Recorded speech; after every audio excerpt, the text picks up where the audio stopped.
What is going on, guys? At Kai Beam Podcast, episode 28. Thank you for tuning in. I am your host, Kai Beam, and I am here with Gamdo. Unfortunately, Izzy couldn't make it as he got his wisdom tooth pulled. So, bless up to that man. I know how that feels. That's Yeah, not get a well, Sergeant. yeah. We'll be Get seeing you well, soon, Captain Izzy. That's what we like to call him behind the scenes, because Captain. you'll never see this man's face, but if you somehow do, just know this man looks like he served 3 tours in Iraq. Yeah, like this nigga's a hardened veteran. I swear to God. Yeah. But yeah, bless him, dude, man. Getting wisdom teeth pulled are not fun at all. So, yeah, we have a diverse bit of topics this week to discuss. And honestly, I just want to start off with this Nicki shit, just because. Listen, we've we've talked about this a couple other times. Like, Nicki Minaj, no one really. I mean, besides maybe her fans, does anyone really like her? She's always been this weirdo, off rip. I Um, don't think she has the same relevancy she like doesn't. she used to, like She doesn't. 2008 and No. between 2008 and 2013 maybe. I mean, she's only probably gained like notoriety because of All the the fact stuff that that she she's headlined in. well, I would But just say just because of the fact that when she got married to so-called her childhood friend who was like a sexual assaulter yeah, a back in fucking the 90s, rapist. which is just kind of Yeah. weird, but I mean it kind of gets to our point because it got put out there that they're both getting sued because they try to do hush money to one of her husband's victims. Like Listen, I don't know why you put yourselves in that sort of situation like that. Like you're Nicki Minaj, yeah, half your shit's probably made of concrete right now, but I mean like you're still pretty prolific. You can get pretty much anyone that you want. But you chose out of any and all the people, you chose someone like that. right. Which again, I don't know if we talked about that on the podcast, but again, it just kind of solidifies like that family. Her family is just weird because like we had Family that. is fucked Yeah, up. yeah, her family's fucked because you had that whole incident where she was trying to protect her brother and he was like a pedophile and that shit was Yeah. really weird. And another thing too, I don't know if I feel like I may have brought it up earlier or maybe off mic at some time, but yeah, there was this time where I was on Twitter. It was a while ago, and I was just scrolling and I saw this thing that Nikki had said, and it just made me like feel weird. I was like, "What the fuck is she talking about?" Like she said something along the lines of like, "I don't want like the person I'm with to treat me like a queen. I want them to treat me like a princess." And I was like, Oh yeah, I "What does remember that that too. mean?" I was just Yeah, like, no, "What the fuck?" Like she what? basically like demoted herself. Like that doesn't make any sense at all. Like that was like, I was like, oh, I saw that too. I was okay, like, what the fuck does that? Are you trying to say? I don't know. yeah. It's That just was weird too. it's just But it's weird just stuff, like man. it's really weird how selective people can be when it comes to like just others. You have someone who's basically associated with the pedophile, Right. and you're gonna say, "Oh, I'm a Barbie stan until I die." I know someone like that. I knew someone like that Oh who man. was like, I'm a Barb," and I don't think I actually ever asked. I don't think I've ever actually asked her how she felt about her relationship between Nicki Minaj and her husband, but like she was just like I I love Nicki Minaj for all her music. She's great. I mean, maybe she just separated herself. I don't know, but still, Nicki I Minaj mean, is really fucking weird. yeah, she's weird, and like I get it because I have to do that sometimes too. I can't really judge anyone that can separate the music from the person because I have to do that quite often. Honestly, like I go back through my back catalog, and we've talked about this on the podcast. A lot of the niggas that I looked up to in terms of like being a musician or rapper, like they're all fucking just awful people, really. Yeah, no, they do Like like some low down shit. Like, I weird mean, I get shit. what you mean too. I mean, like we talked about Ti Yeah, like exactly. Like, dude, often. Ti is like bro, he was one of the first people I listened to in rap. So his music holds like a place, like kind of like Wayne too. It's like they just hold a place in my core that I'm just like, oh man, it's just so crazy that you are a fucked up nigga though. Really. Yeah. Like, and it's just, it sucks. It sucks. Like, just, I but that's mean, why they say, I guess, don't meet your idols, I guess. don't meet your idols. They're just not everything is what that seems. I mean, granted, I don't know. It's messy. It's a messy world out here. There's something that we both just found out. We're not going to talk about it until more information comes out. But I Yeah. mean, half the stuff that we find out that it's just like, damn, these guys really do that. All comes out from online. I Yeah. never really see these things on like publications or like news articles or anything like that. So I don't know about that, but yeah, It's crazy. It's been crazy, man. we got a real life weirdo over here. That's what I can say for sure. Yep. But Moving on. moving on, let's go to Twitch because I'm not sure if you've heard about what's going on with Twitch. No, I actually haven't. What's going on? Okay, so Twitch has been having a lot of issues going on. I think in the past year that Twitch themselves haven't really bothered to address, which is really fucked up if you ask me, because the first thing I felt like was the hot tub streamers and stuff like that, kind of Yeah. invading the streaming platform, not really having any talent or anything to really offer as like entertainment. I mean, yeah, if you're down bad and you want to see like a girl in a bikini in a hot tub, yeah, that might be your form of entertainment. But for the people that are actually like doing gaming or Actual podcasting or artistry something or like some that, some other things. Yeah. yeah, like actual stuff that actually contributes and adds to the platform, like that stuff like that, yeah. But there was that going on, and then on top of that, a lot of like the black streamers have been getting racist raids What the where fuck? people have been putting bots to like stream like racist stuff into the comments and things like that, and Wow. Twitch is like yet to address it. They haven't fixed it, which is a pretty easy thing I feel like you could fix if you just look into how the comment section works and all the other things, because there was, I can't name the few, but I do know like the Black Hokage, for example. He was waiting for it. This man is another level of his own, because he was waiting for it, and he kind of did make the other people who were kind of like making it like a really big deal, which it is a big deal. But he was just like, okay, I've been waiting for this to happen. Here's what I'm gonna do to solve the situation: sub mode. Right. Because if that was the case, if you put it in sub mode, that means these assholes would have to sub to you. They'd have to pay money for you to say all this stupid shit. Right. But that doesn't go to say that you should have to put up with that. Twitch needs to do a lot better with the way that the racism on his platform is directed towards black people and just people of color in general. Yeah. That's terrible, actually. Like, you're shooting yourself in the foot when you do shit like that, because a lot of people don't want to. A lot of people have deals and stuff like that on Twitch, and you're driving away the people who support your platform. Right. When you could just So be fixing the issues. And it's funny you bring up the whole hot tub streamers things because, man, it's just so I just gotta laugh every time I like go on Twitch because I follow a lot of like Apex streamers or whatever, and when I'm not signed in, one of the fucking channels that it always suggests to me is a chick who literally sits there and licks mics. yeah, she got one of them got banned, by the way. I just Thankfully, that why person got banned. I why don't I don't know, and it's one of those things too where it's just like, we gonna get to that too.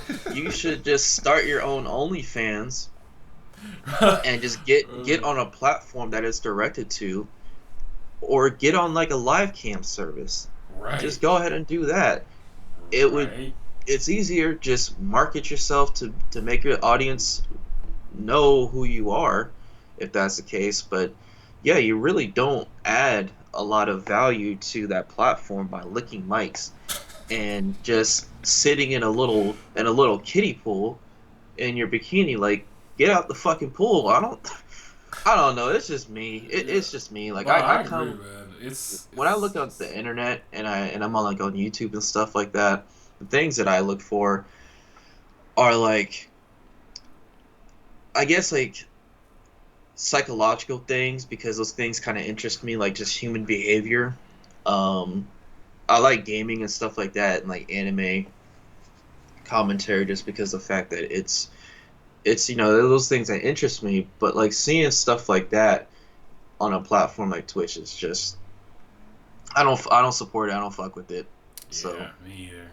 I honestly, I think that shit is whack. Like it's like you said, you might as well have just go to OnlyFans. Although, I mean, considering what's going on over there, we should go into that. It's gonna be a yeah, whole social media thing now. yeah, Believe it or not, through the grapevine, I heard that this was gonna happen anyways.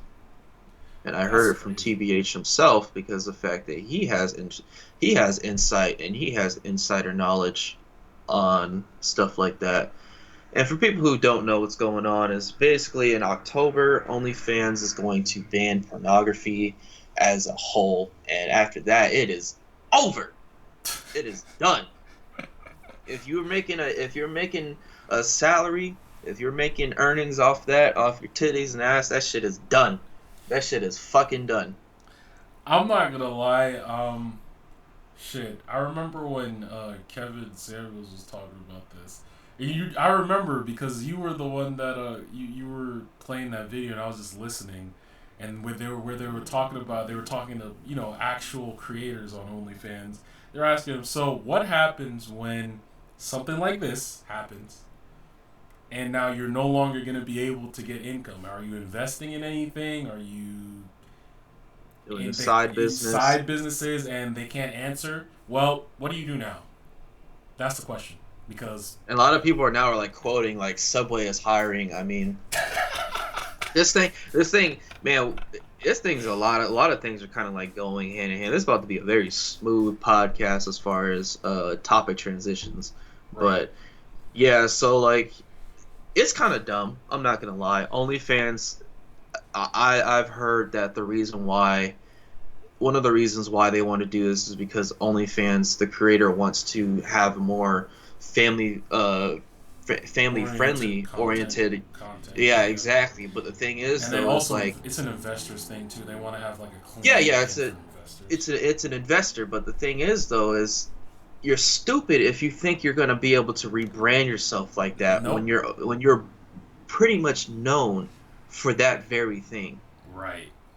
Yeah, it's yeah. People are saying that move. It is stupid because and I It's a saw bonehead move. it is and I saw some people going back and forth about it. Like someone was trying to argue that OnlyFans, there's a lot of content creators on there that don't do those type of things and still make quite a bit of money, which Well, I fucking guess, boo-hoo but for you yeah, for that anomaly because of yeah, the fact that if that was the case, guess what people can do? Guess what the platform is called for people who don't do shit like that? It's called Patreon, my guy. right, right. That's the whole It's point. true. If you're going to rebrand yourself to have a family friendly orientated platform, why not just go to Patreon instead? That Right. defeats the whole point. It makes no sense. And that's what TBH said too, because he's like, if you're going to try to do this, guess what you're going to have to do? You're going to have to find some large social media influencer, pay them a bunch of money to try to Yeah, rebuild their garnering. image Yeah, and yeah, and garner garnering. that audience because a Yeah. lot of people aren't going to do that. The first thing they think about when you hear OnlyFans is, oh, pornography. Yep. Chicks who think they're tens when they're sevens. Yep.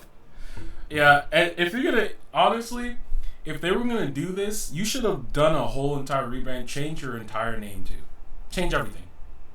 If you're gonna keep it the same, nah, man, it's not gonna work. If it And was me, that I shit is would have gonna had a tank. separate. A separate Honestly, entity, a separate entity. yeah, Yeah, I would have had a yeah, separate website because it's just like you fucked yourself up. Whoever was the investor on that, you are a fucking dummy. Yeah, that shit is You're gonna go honestly a under. dummy. It's gonna go under for sure. Yeah. I mean, it's not going to be good. They might pull through. I don't know. I'm not a business person, but I mean, as an outsider looking in, it doesn't make any sense to me. I don't know. For anyone who's actually in OnlyFans, boy, actually, you know what? You remember when I said the other podcast when I was kind of geeking out about, or not geeking out, I was getting fired up about the whole thing about trying to advertise myself on Tinder. Oh Can't yeah. do that no more. Can't do that no more. Wow. Not going to do that anymore because that shit's gone. I I don't want to say I feel bad about this kind of going on.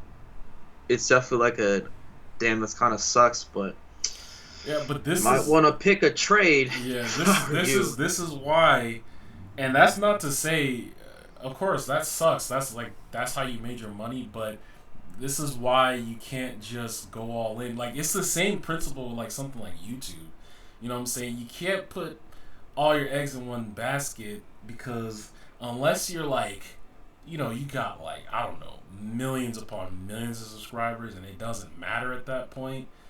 But you really can't put all your stock into something that just changes its algorithms, I guess you could say, so frequently, and it's just there's just so many stipulations and things that can go wrong for you. You know what I'm saying? We talked It's about that a couple podcasts ago when right, we said that if any platform like YouTube or Twitch falls apart, you need a second backup plan. right, If that's the case. That's why you have merch and stuff like that. yeah, And that's the whole thing. Even with that too, is how crazy it is when you have so-called influential people who have like millions of subscribers, but they can't sell a T-shirt. They can't sell merchandise and stuff like that right, because of the fact that you either aren't as influential as you think you are, and two, if you have certain content that people don't actually care what you do, they don't care about what your mind or what you interests you or anything like that, then yeah, that's that really sucks. Because what I was trying to do with the whole OnlyFans thing is, as far as like the Tinder thing, is if you want to sell merch, if you want to have yourself like a little logo, characterize yourself, put yourself as a merch thing so that way if you can sell merch you can make money on the side in case that thing does not work out. right. Buy your own website, do all these sort of things so that you don't have to rely on OnlyFans. Because the thing is like, you're saying, oh, I'm gonna be my own boss, because that's mostly what they want to do. Right, and I Because can get they that. don't want I to get work that. they don't want to work in sites like Pornhub and stuff like that, because Pornhub uh doesn't really respect their respect the people that work there like that, and Yeah, they they don't. take a large cut of their profits. That's Right. the whole reason why they wanted to gather up in like the OnlyFans platform.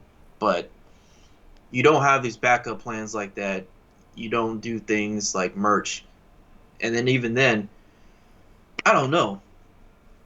Yeah, Who's to say that's that wouldn't even work out anyways? Because people don't buy your shit to buy a T-shirt. They just want to see what you got. That's, yeah, I don't know. yeah. Pretty. It's crazy. That's why, like, with all my ideas in terms of like business, like, yeah, like, believe me, music is like the forefront of my mind. Like, I love music as just a passion, but were I to get to a place where I have a platform, it doesn't stop there. You could look. We've talked about this multiple times. We really have. Like, look at someone like Rihanna, dude, super successful artist, but she don't give a fuck about music no more, nigga. She has a Bro, whole I wouldn't even. fucking clothing shit going on. She's selling fucking just everything, man. Like, She doesn't. I don't think. I wouldn't be surprised if she didn't give a shit. Excuse me, about anything in general, because considering the fact of how rich she exactly. is. Let me look at her net worth right here, because She's worth a lot.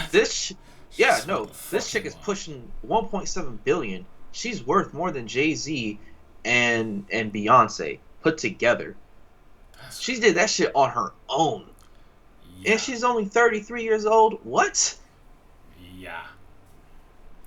That's exactly why it's just you have to have all these things like you get it how you get it, and then you can branch off into all these other ways. Like I have like all these ideas. Like shit, why not even try acting? I mean, there's so many different things you can go to now. You have so many avenues, and you have like people that you've seen are successful in doing that, going from hey, I was a wrestler to now I'm this well-known actor making a hell of a lot of money, like Rock or Batista or any of these guys. Like they just start off like you start at the starting point, and there's the ceiling is not the limit, my guy. That's just the main the main point here. Yep. You shouldn't limit yourself. Yeah, always have backup plans. Always have other ideas that can expand to other things. You don't need to stop where you started. You know what I'm saying? You don't. Yeah. You really don't. But hey, uh, you got it. Keep your head up. You got it. Yes, sir. That's that's all I'll say. It kind of it definitely does lead me into the whole because this kind of like put me on just the idea of YouTube channels that deal with the whole manosphere thing. Now, people who don't know what the manosphere is basically a YouTube channel that is mainly dominated. It is mostly dominated by men as far as like a population. Um, and in recent, I would say year and a half, red pill channels have kind of like sprouted up out of nowhere. I feel like Kevin Samuels was one of them. Mm-hmm. You have channels like Steph is Cold. You have the roommates, and then you have like Fresh and Fit. I brought Fresh and Fit into this because there are dangers and damages on both fronts when you have red pill and blue pill. And to kind of summarize before I go into detail about the whole Fresh and Fit thing is you should think for yourself when it comes to situations like this. Only do things that you feel like is necessary so you don't make yourself look stupid. Just because someone who's saying, "Oh, if you do this right here," that doesn't mean that's going to work out for everyone. You just got to go with the flow and just Right. kind of learn from mistakes and stuff like that, which is fine because it's those are learning lessons. But Yeah, that's anyways, what life is all about. Live and learn. yeah, Yeah. I'm going to go into the topic of Fresh and Fit, and then people like Dr. Phil and Steve Harvey. But Fresh and Fit, this thing kind of like they exposed themselves recently because these guys are like the guys who claim they're like alpha, and they're always like, "Oh, we're alpha male. We get money, we get bitches, get all these other things." But you want to know what happened, Beam? Go ahead. These guys made a fool of themselves with Abba and Preach Yeah, because they messed with some guys they should not have messed with. I looked into a little bit just to see what you were talking about. But continue. I want to hear the full Yeah. scope of everything. So it's all started because of the fact that Abba and Preach, who are known for adding commentary to shit no matter what, because they don't care, they add commentary, and it wasn't like a I'm gonna shit on you kind of critique. It was just a critique on what they said because the conversation started was basically centered around like whether or not you should pay for box or not, like prostitution. Right. And one of the guys, like Fresh Prince CEO, is what he likes to go by on social media. He was like, if I'm fucking a chick, I want her soul. And I thought to myself, that's fucking weird. If you're paying for it, why would you want her respect? Why would you want her soul? That's a get in and get out situation right there. That's temporary satisfaction, if you ask me. Right. If I was in their shoes, honestly, I'm not here for respect. Be honest, I ain't respecting myself in that situation. I'm just gonna Yeah. be real with you. I'm not Yeah. respecting myself, and I'm not looking for respect. Right. That's just me. But the fact, like these guys, kind of live in their own echo chamber of, oh, we need these girls to be respectful and all these things, and they make that point very clear in their podcast because they have a habit of kicking girls out mid podcast and stuff like that. Like I ain't kidding you, Bean. They'll take a moment and they call this thing a Frank Castle moment where they'll kick these chicks out and then be like, "Yeah, go ahead and put your shoes on the outside when you get out of my apartment." And Yikes. yeah, the fans eat that shit up. It's like what Kanye said. It gets the people going. They love it. And like that right there, I feel like breeds resentment towards the opposite sex if you're a guy, because the fact that they like to fresh and fit like to kind of push this whole thing like, oh, I'm alpha. I don't got to do all these things that women say because of the fact that I'm not a beta male. Okay. But these niggas were beta the whole time because of the Right. fact that when Abba and Preach mentioned this whole thing, these guys went belligerent. These guys basically sound like they were barking on the mic and were like, we're better than y'all.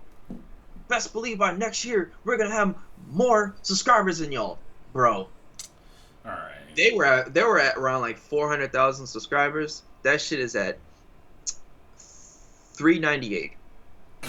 Last time I checked. And what they wanted to do was they were like, okay, we're gonna box these guys, Abba or not Abba, Byron Gaines and his buddy Fresh or no Miles. I don't know what his name is. I'll just call him Fresh. But he was like, yeah, we'll box him. And this guy, these guys, they mentioned Abba's or Preach's wife. They disrespected his country, which you don't do that shit. Especially you live in Florida, you live in Miami, where you got people, you got Cubans, Haitians, and all those other uh, ethnicities in that area. Because here's another thing too. Rather than apologize for fucking up, they apologized to their fans, and then they said, "Yeah, good luck to have him preach. We can still that. We can still do that boxing thing if you want to, though." So basically, not an apology at all, and just fuck you. No, Basically. no, it was a bad. It was an awful apology. It was like a Jake Paul apology almost because the fact that they just did such a shitty job. And you know what? The thing is, they're losing subscribers because the fact that these guys are so alpha. They have to box Preach now in order to get that respect back. And the funniest thing about that is the fact that Fresh, the one who said he was going to do the boxing too, this nigga went out and bought a gun and posted on social media. All right, you're a fucking Now, now, cornball. now, You're a mentally, corny. yeah. What does that tell you? You're a corny ass nigga. That's what it You're tells me. corny as fuck, and you're scared for your life because the fact that you don't have the balls to handle your own business, and you gotta say, "Oh, I got myself a gun just in case anything happens." You are a straight Yeah, you're a punk for that. You're a fish. A fucking fish. Yeah, like I seriously. always found that term so funny. You're a fish. Yeah, they guys are fishes. Wow. Yeah, dude. How you gonna start something? Yeah, that's You can't. you How can't you finish gonna? it. Like that's Yeah, crazy. Wow. Wow. Yeah, I think it's crazy that for one, not only you disrespected this man's where he's from, but you disrespect his wife on top. No, no, no, no, no. you know the thing about Preach too, because I didn't know about this. This guy was ex-military. Oh, He was an oh, ex-security oh, guard. even better. Yeah, Oh, yeah. oh, No, I mean on top of that yeah. too. Have you seen him? Yeah, Because he's Preach is pretty not built. fat. He's pretty fucking built, man. He's pretty built. Don't be fooled by his loudness and his laugh.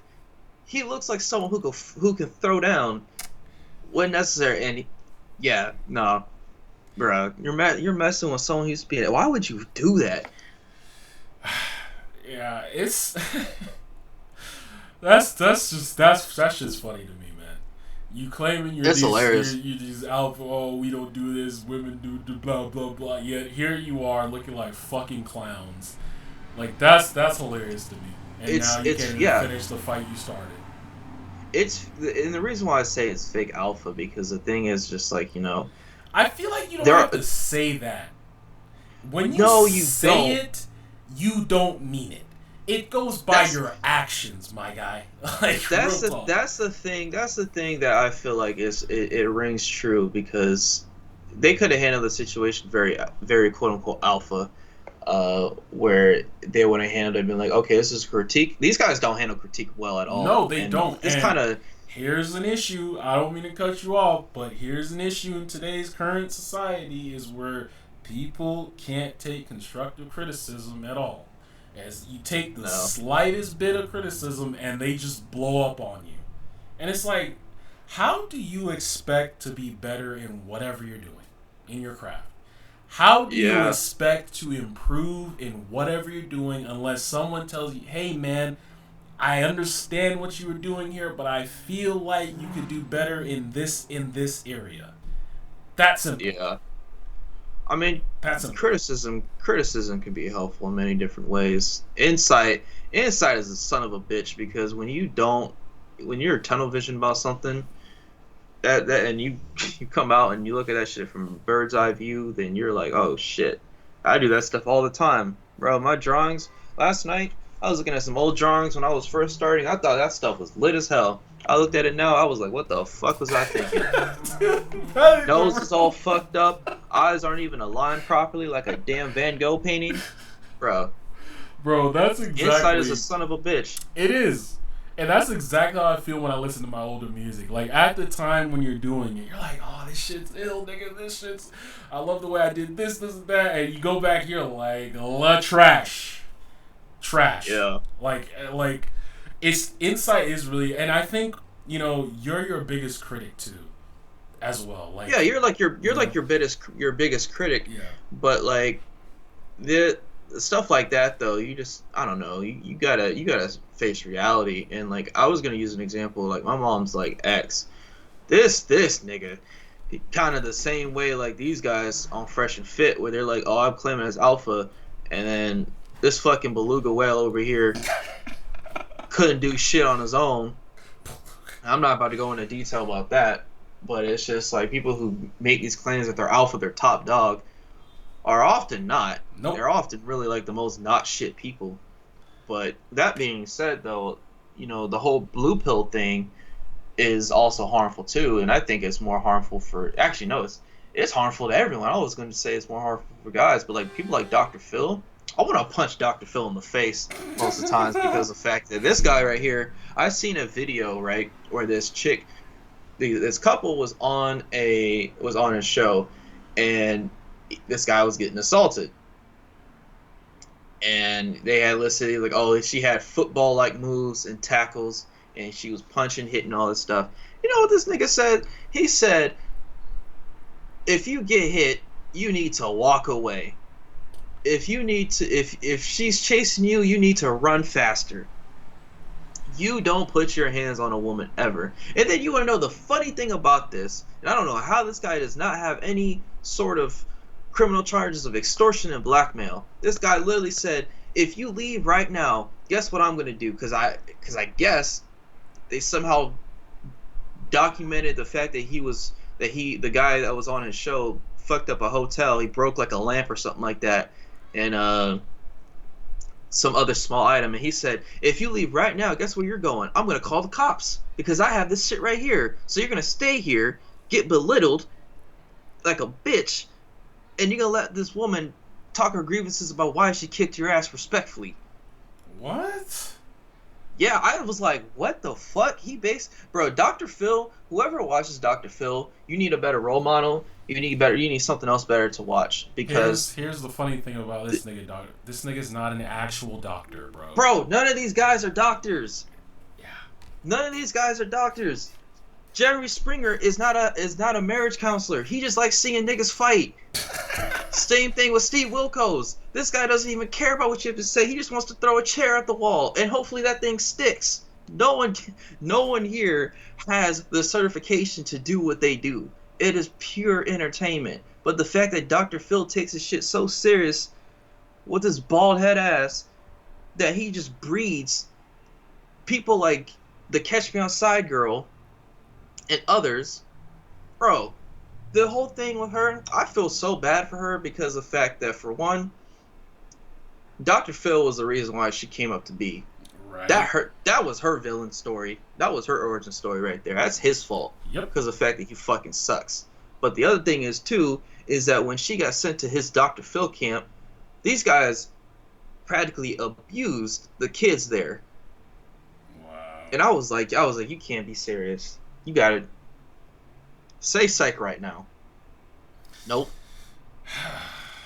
But you have people like Dr. Phil that are basically pandering to one group of people right here and telling people that you need to be that you need to be uh basically like a coward or something like that. You need to Coward. appease to a one per basically appease to one select group. And if you do any of this right here, then you are a bitch essentially. But I do not believe in that. I do not believe in that ideology.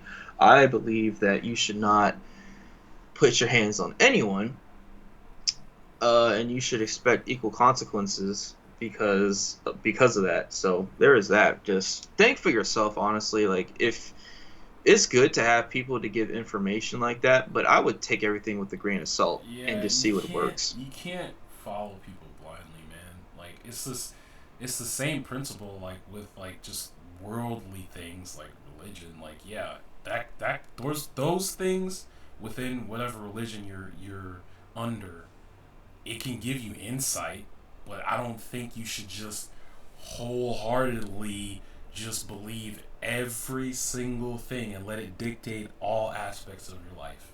Why? Why? Yeah, I'm not gonna lie. I'm. It's kind of interesting that you said that because like I don't know where I was thinking about this. Maybe I watched a video, but like I used to go to church a lot, and then like that stuff, I stopped going because of the fact that for one, someone someone who's like black. Oh, I mean, I'm technically mixed, but I'm more black than anything. But um, religion has really fucked up the black people as a It whole. has, man. It It has has. done great things, but when it comes to your mental health and shit like just like anything like if religion has made black people so forgiving when I don't think that that needs to be the case at all. Right.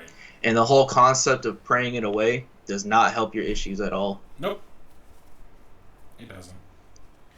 because that right there I feel like is a that is more of like a absolving of your own accountability because the fact that you when you say, "Oh, I'm just going to put this in God's hands." Bro, you can't do that. Let's be real. I understand that, it's a faith and I was there at one point too. Shoot.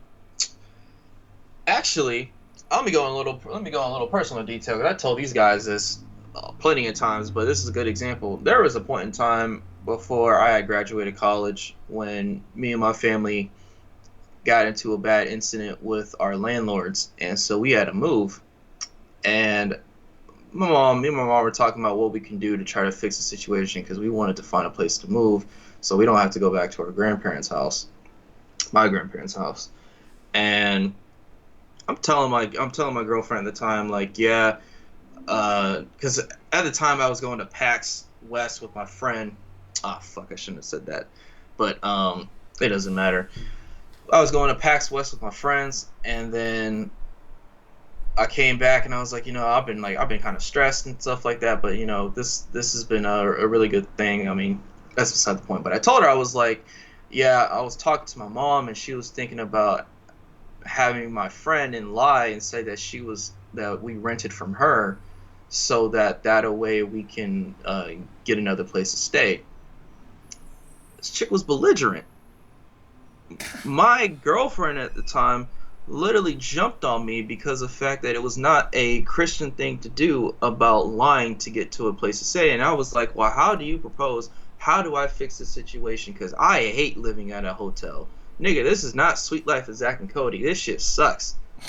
And she said, you pray it away. You pray hopefully things get better. And What? I kid you not, bro. I looked at that shit for about 15 minutes and I said, I don't know.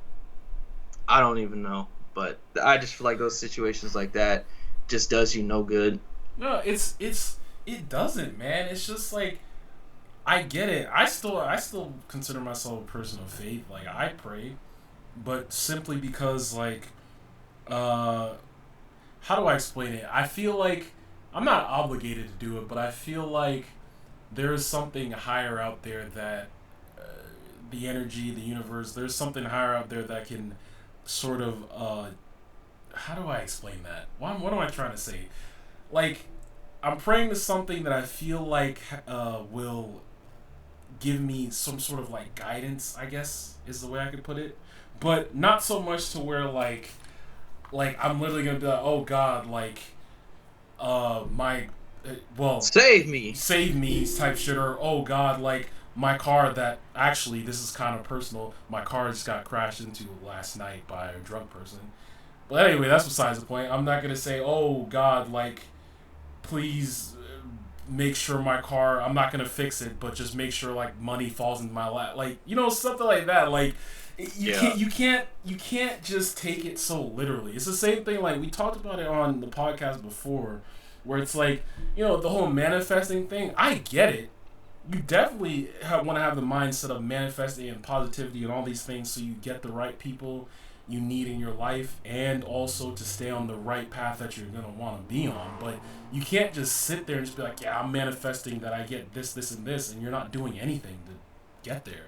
You can't just sit there and just be like, yeah, I'm just gonna sit here and just play my game though, and hopefully that shit just falls in my lap. It's like, nah, it doesn't work like that, my boy. You gotta actually Yeah. be having these plans in place and trying to get things aligned, so that when you get there, you're set, man. You already know what's going It's on. hard. It's hard work. It's That's hard. that's It's basically definitely hard work. Definitely. yeah. But that was a nice Like little tangent. tangent. But Yeah. also at the same time though, fuck you, Dr. Phil. Uh, Fresh and Prince. You're probably never gonna see this, but I hope you got your boxing gloves. You're probably gonna watch a little Rocky. That's what I do. Dog, I would never fight. I would never fight someone who's an ex-security guard Yeah. or Not anyone only who's that, like ex-military. ex-military. Yeah, Yeah. Nah, I'm cool. And that's coming someone from like a that. big ass nigga too. It don't matter about size either. Like, I mean, that's like someone. That's like someone saying, "I'm gonna fight a Samoan." You got to be dumb as fuck to say that. To say something like that, just because of the fact that they are just, they are just like tall and buff in general, off right. rip. Right. That's like a qualification, nigga. That's like something. A That's qualification? or not a qualification. That's something innate. Nigga, that's a innate. default. Yeah, that's an innate thing. Yeah. That's a default right there. That's like you fighting Broly, and you're fucking Chi-Chi. Shit, nigga. I'm not even gonna lie. Another tangent. That's one of the reasons. Like, I just fucking quit wrestling, bro. Like, I was originally, because like back when we were in high school, I was like, yeah, maybe I should do something extracurricular. So I was gonna try to get into wrestling. And I remember like that shit. What originally deterred me was because I had to go to the doctor. I forgot what I needed. I think I needed to do a physical or something. And I had told him, I was like, yeah, I'm gonna go ahead and try wrestling. He was like, oh, well, good luck with that. He's like, have fun with those Samoans. And as soon as he said that, I was just like, Oh man, that doctor fucked you up. yeah, I was just like, I wasn't supposed to say that. I was just like, yeah, you kind of just deterred me from that. I think I'm cool, bruh. Like, yeah. Man, what a fucking bitch. I hate when people do shit like that. Yeah, it was Good luck with just that like, Samoans. yeah, I was just like, Adults do a very good job at fucking up your dreams and deterring your beliefs and stuff like that. they do. Yeah, some of them really do. And that's another whole topic in itself too. Is just like uh, knowing who to talk to about your dreams, man. Like a lot of people are just gonna hate, bro, because them themselves are not in the place they want to be. And anytime you tell someone, like I told these guys this example before, and I might have brought it up on the podcast before, but I remember when I initially started working at Whole Foods, and the fucking manager there or whatever, his name was Anthony. This one dude I worked with, John, he really likes animals. He wants to be like a zoologist. He's into animals, super heavy. So like he's telling us about it, like, yeah, I've done like volunteering. I've worked at some zoos and things to get hands-on experience and whatever. What does Anthony say? He's over here just repeatedly cracking jokes, blah blah blah blah blah. He's just like, and I forgot what exactly did he say. He said something so snarky that when he said, I was just like, what are you talking about? And then Anthony turns to me. He's like, yeah, Tim, what do you think about his dreams? I just looked at him. I said, what the fuck does it matter what I think? If nigga says he wants to be a zoologist and he wants to work with animals, Who the fuck am I to say anything different? If he wants to do that, he can fucking do it if he has the drive to do it. Why are you clowning him for that? Why? Honestly, I Like, never listen. I never tell people my dreams just because of I the don't fact either. that I don't I want that usually don't. energy, Nope. and I like to move in silence Yep. because that way when shit kind of happens, Yeah, it's uh, like a huge glow up, and then they're just like, "Whoa, you never told me, nigga. I don't need to tell you nothing. I exactly, didn't need to no, tell you shit." exactly, because when stuff happens and people are like, "Oh, how did you do that?" I'll be like, "Guess," and they'll never get that shit right.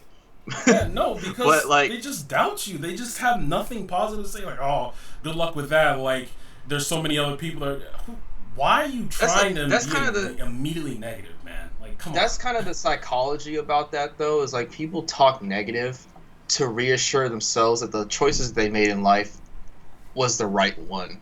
Right. Because if if you tell someone, "Hey, I was able to get a job at freelance. I work for myself, or I'm going to do that," and someone's like, "Oh, well, you can't do that because psychologically in their head, at least this is the way I'm thinking, uh, if you're telling me that you don't have to work a 9 to 5, nigga, what was I doing with my life? Right. You're telling me I got to slave 9 to 5, increase my chance of getting a heart attack at the seat of my desk, and you're over here getting to live your life?"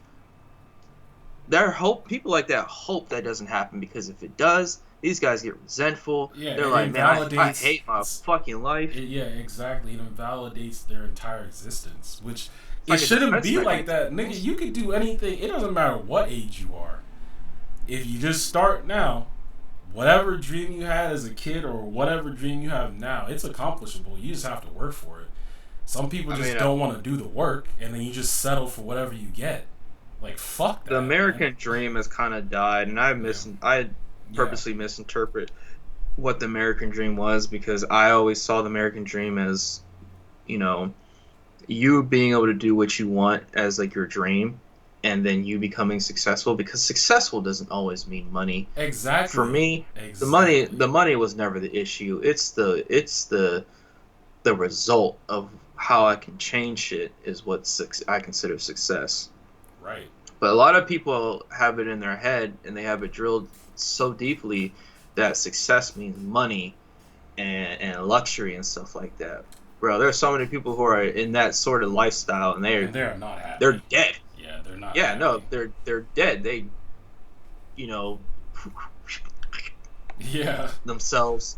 Right. And yeah, it's because of the fact that that's not the form of success that they were wanting. They were like wanting. But I mean, that's just kind of its own thing. Yeah. Um, It's such. I think about that sort of stuff all the time though. Like honestly, like when I was a lot younger and I started the whole music thing, like you're young and you're just thinking, and you have like you see all these people you look up to. It's like the main thing that they're all focused on is the money aspect. But when I got older, it's just like, yeah, money's cool, but like if I love what I'm doing and I'm making money off of it, then that's just an added plus. You should be doing it regardless. You shouldn't be doing it just because it's gonna make you money, because that's where you're gonna be truly unhappy. You're doing things and now you're just going day by day. That's trash, man. Nah, yeah. do what you do, and the results will follow. Like my interpretation of success, like in terms for me, in terms of music and all the things I want to do, is just I just want to get to a place where I can tour successfully in front of a bunch of people, make good money. I don't have to be a household name. I don't give a fuck about that fame shit. I don't care. I just want to be able to touch people. They like my music. They enjoy the message that I put there, and keep it pushing. That's all I really want. Really. Yeah, You know what I'm saying? So I that's mean that real. its success is determined by differently by everyone, but like we were saying, for us, that's just us. I think everyone should reevaluate that. Like just think about what success means to you, realistically. But that was a great tangent. That was great. Before we kind of get into like the brighter things, I just want to get to this last thing right here, because my friend sent this to me, and I'm not surprised, to be honest, just because of the fact that I look on TikTok And Roblox, I used to play this game called Roblox, and I was like in middle school. I never did actually. Back when me and Beam were growing up, little heads, I was playing this game every time I got off of school. It was the best thing I could probably think of that was on a computer. Uh, it changed. It changed a lot. They got microtransactions. They got voice chat, which is very dangerous because of the fact that there are adults that play this, and if you're an adult who plays Yeah. Roblox, you should have all eyes on you. I'm talking FBI. I'm talking social services. I'm talking just regular police because of the fact that it's a game for kids and preteens, not for adults. But what's concerning about this right here is the fact that Roblox, these people are making games that are recreating like shootings and stuff like that. Now, I probably shouldn't. I don't. Well, I don't know how our ad thing is being done on YouTube, just as far as this channel goes. But I'll just say anyways. These people are creating situations where you play in a scenario where you got the Dylan Roof situation, you got the New Zealand thing.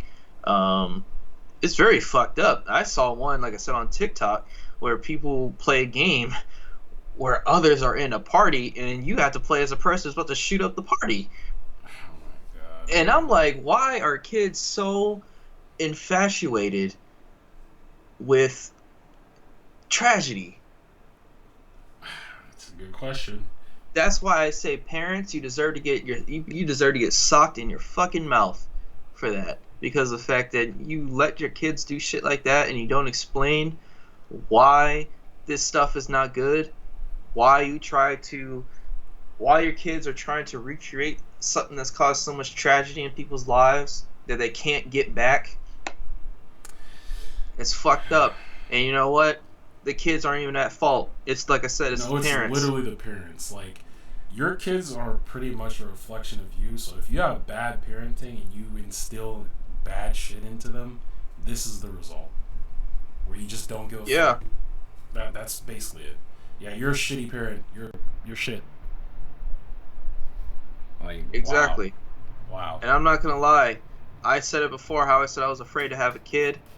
I think I remember I said I was like, it did make me want to have a daughter. It makes me just not want to have kids in general because of the fact that I do not trust parents other kids because of the fact that they just let them run all buck wild. And if there are any people that are actually between the ages of 12 and 15 that somehow are found themselves on this channel, this shit right here is whack. Do Yeah, not fall for this kind of shit right here, because this stuff right here is life altering. yeah. No cap. That is no cap. Seriously, do not let these sort of things dictate your mind, man. We know you're still growing. All these things, there's so much shit to take in the world. Stay far away from stuff like this, man. Real talk. No, like this honestly, this kind of shit kind of like it kind of makes me hate shit like Netflix because of the fact that they always like to romanticize shit like that. And I always bring 13 Reasons Why because of the fact that 13 Reasons Why is a fucking it's a terrible show and it's a terrible book because of the fact that they like to give the character Hannah Baker this sort of like angelic wisdom despite the fact that she was an asshole herself, and the only thing that she did was just record tapes to make other people not change as people at all, but just make horrible decisions throughout the TV series. And it's stupid. Like it's stupid seeing people romanticize shit like this. Yeah, it is. It made me think like that's precisely why like I just stay away from like the news, like watching the news, because it kind of correlates. Like they just always talk about just tragic shit. And that's not to say I don't like look up news myself. Like, of course, right? You know, when things are going on, and you want more information. You should do research, not just get all your information from one place. But it's just like, yeah, us as Americans, like we just have this infatuation with just violence, and I mean, it's not any fault of our own. There's just a lot of bad shit that happens here, and no one can discount that. There's just always these shootings and just violence. It's honestly gotten to the point where a lot of people are just desensitized to it. You know what I'm saying? Like it's crazy. It's crazy. I mean, at least for me, like, the reason why I don't watch the news is just because of the fact that a lot of it, I feel like isn't 100% real. No, I feel like some of it is corroborated, and then on top of that too, there's someone who had like, well, I mean, this wasn't like my major or anything like that, but like part of my classes, I had to analyze media, and I came to the conclusion that media likes to, Jesus Christ, media likes to use keywords for something, like their keywords. It kind of depends. Like a lot of right wing things like to use terms like lone wolf, silent angel, or something like that. And then, like, if you see like a CNN article, they always love to go off of race. They always love to go off of race. That's something that I've noticed too, is because of the fact that whenever I see something like that, CNN would be like, white student harasses and bamboozles young black female student. And it's just like, first of all, why don't you just say their name? Like, it's just one of those things where, like, the media has an agenda, and it's not for our best interests. No, it's not. It's to indoctrinate people, and they do a good job at it. Yeah, they do. But that's my reason why I don't like the news, is because of the fact that they're keywords, and you got to really pay attention to that shit too. Because don't believe for a fact, especially if you're a POC or just black in general, and I feel like should already know this.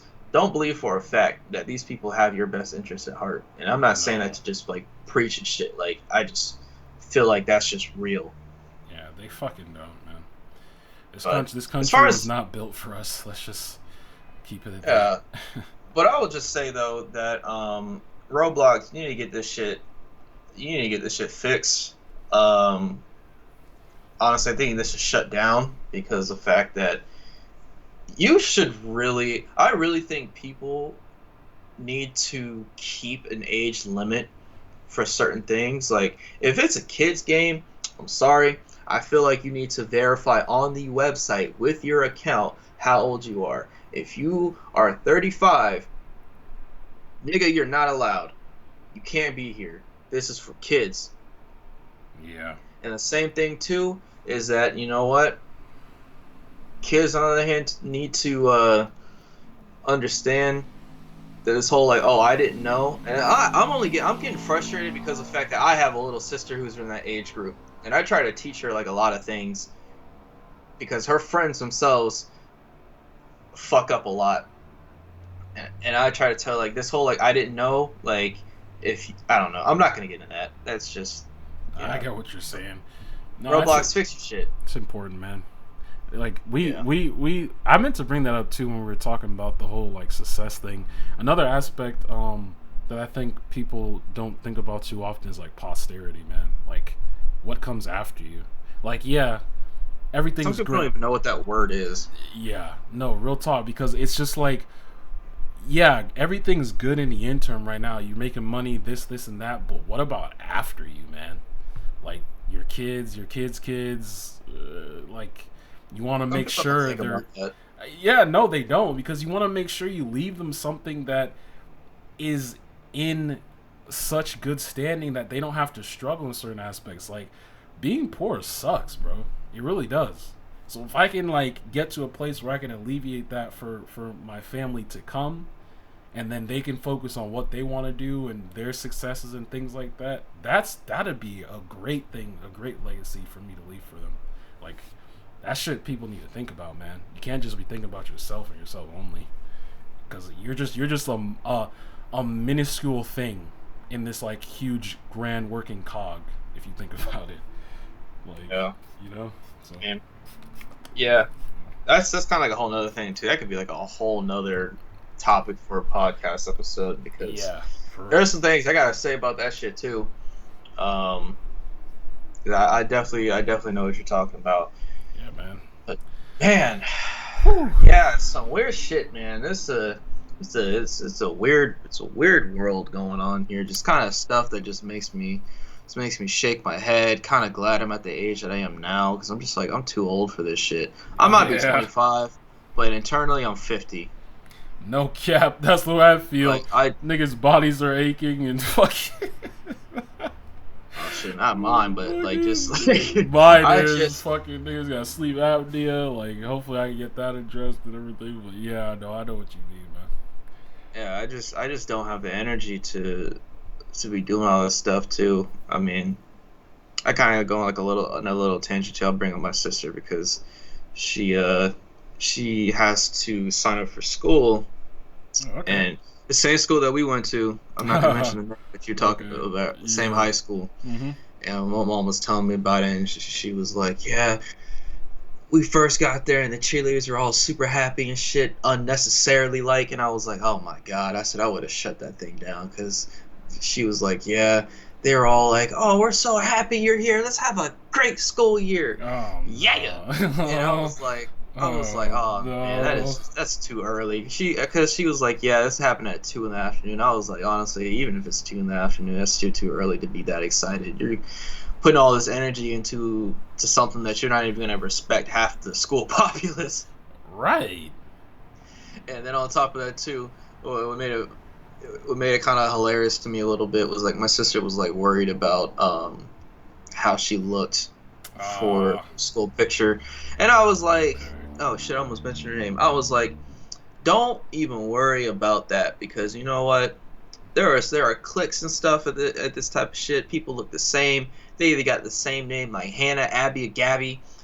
Like, it don't fucking matter. Like, people in high school lack individuality the most at this point in their life, because of the fact that they're scared to step out of that little threshold of being unique. And there are some people that do. And those people that do, like, even then it kind of varies, because of the fact that, like, you know, I told her, I was like, you know, find your own style, but don't go too crazy with it. And what I meant by that was that if you have a style, make it look authentic, and don't make it to where you seem crazy as shit. Right. Because I've seen this one video on YouTube, and it's got kids going to school, like high school. I saw this kid. This nigga looked like a Winter Soldier. Oh. Because no. the fact that she had the mask, and she took like ballpoint pen and drew on her face. What the fuck, bruh? And then they complained, and they're like, if you just want to take a picture with me, or if you want to take a picture of me, why don't you just say hi instead of doing it from a distance? Nigga, I wouldn't do that. I wouldn't approach you for shit. You killed the Starks. Yeah, like, what the fuck? Wow. You think people are gonna just come up and say hi? No, they're gonna come over there and recite the Russian oath to activate your secret soldier serum shit. And that's what I told her. I was like, don't do those things where you feel like you gotta be so unique that you end up looking like a fucking pariah. Right. No, that's real talk. It's real fucking talk, bro. Like, Yeah. Yeah. People over here looking like they got desert ops attire. Shit like that. Yeah. Oh my god. Well, we were in high school, bro. I ain't gonna lie. I could never do it again, just because of the fact that, like, people, yeah, okay, fashion was fucking weird when we were growing up, because we were at this stage where we were trying to do new shit while bringing old shit. And it was like this very experimental decade of fashion. So we were all just doing a bunch of shit. Right. But the stuff that people do now, oh my god. Yeah, you ain't never lied, man. Like, cause I remember, and that it's just so funny to be a teenager, man. When you're so what's the word I'm looking for? so naive. self-conscious. So Oh self-conscious yeah. about yourself and like trying to fit in and all this other, man, fuck that shit, nigga. You ain't gonna see them niggas after high school at all. Unless it's like, you know, like us, like where you have like a small group of friends that you are genuinely cool with. Then you might be around them afterwards, but fuck the rest of these people. They have no bearing on your life, bro. When you're gone from high school, you will never see them niggas ever again. I guarantee. I think about that. I think about that time, that too, because a little insight on me personally. I'm the kind of person who just says, "Yeah, I'm gonna cut the thread and just watch that shit fall." Whereas, like, there are a lot of people that we technically grew up with, but I'm at a point in my life where I'm literally okay if I never see that person ever again. And I mean, that's just going to be the cold hard facts. Is like, once you leave high school, yeah, you'll see those people. You see the fucking townies right there. Never get out of their hometown. They'll still be there, all chubby and shit. And there are other people that just venture off into the world. You might not ever see it again. But for me personally, I purposely cut those people out, because Yeah. if they have no purpose in my life, no use, that's just empty space. Yeah. Wasted Especially space, actually. especially if they contribute negatively. Like you definitely don't need. Oh no, I don't even entertain No, that. no. I don't even entertain Like that. I cut mean, off it's anyone funny. that makes your life fucking difficult. Yeah. Like, You know, now that you said that too, because like I was somehow, my messenger, I guess I searched up a word mm-hmm. or something, but I did that, and some of like our old messages from high school like popped up, Oh which is really? weird. It's wild. And I know for me, I'm definitely self-conscious of how I used to talk back in the day, because clearly I had like some weird glitch in my head that just made me talk kind of weird growing up, especially text. And you know what? I remember it was like prom. And you know, I don't want to say her name, but we used to be cool with her a lot, and she was the one who was complaining about her boyfriend that Oh yeah fucked. yeah. Man, I don't know what was going through my head when I was thinking that was a good idea. Oh yeah, because I forgot you asked her to prom, right? I was going to ask her to prom, but my motives behind it were so were it was I wouldn't say it was good, but it was ill conceived, Gotcha.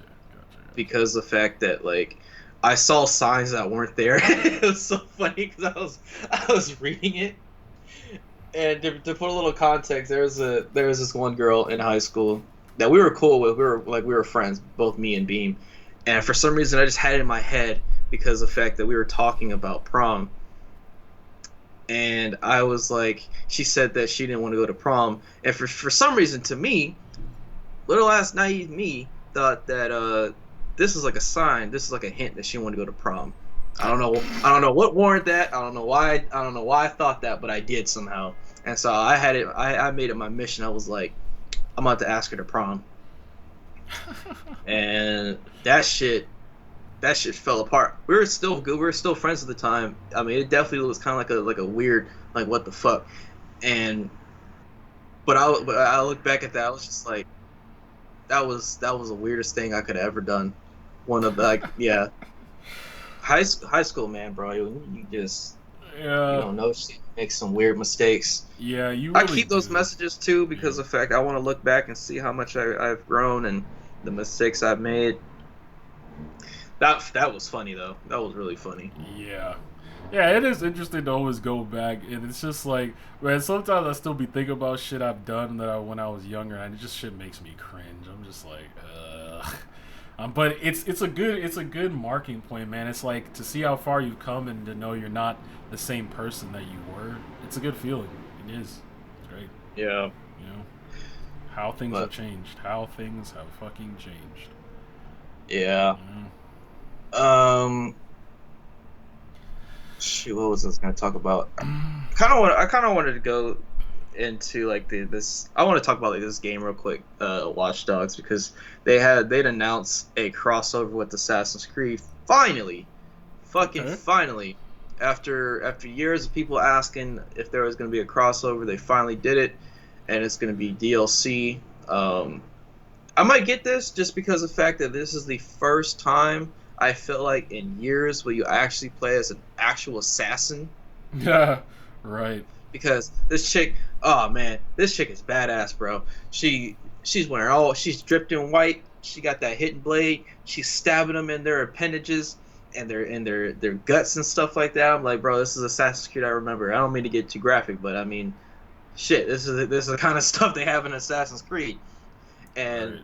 the good thing is that it's not like, oh, they have the same like mechanics. It kind of made it seem like they pretty much ripped Assassin's Creed mechanics and put it in Watch Dogs, and I hope something comes of it.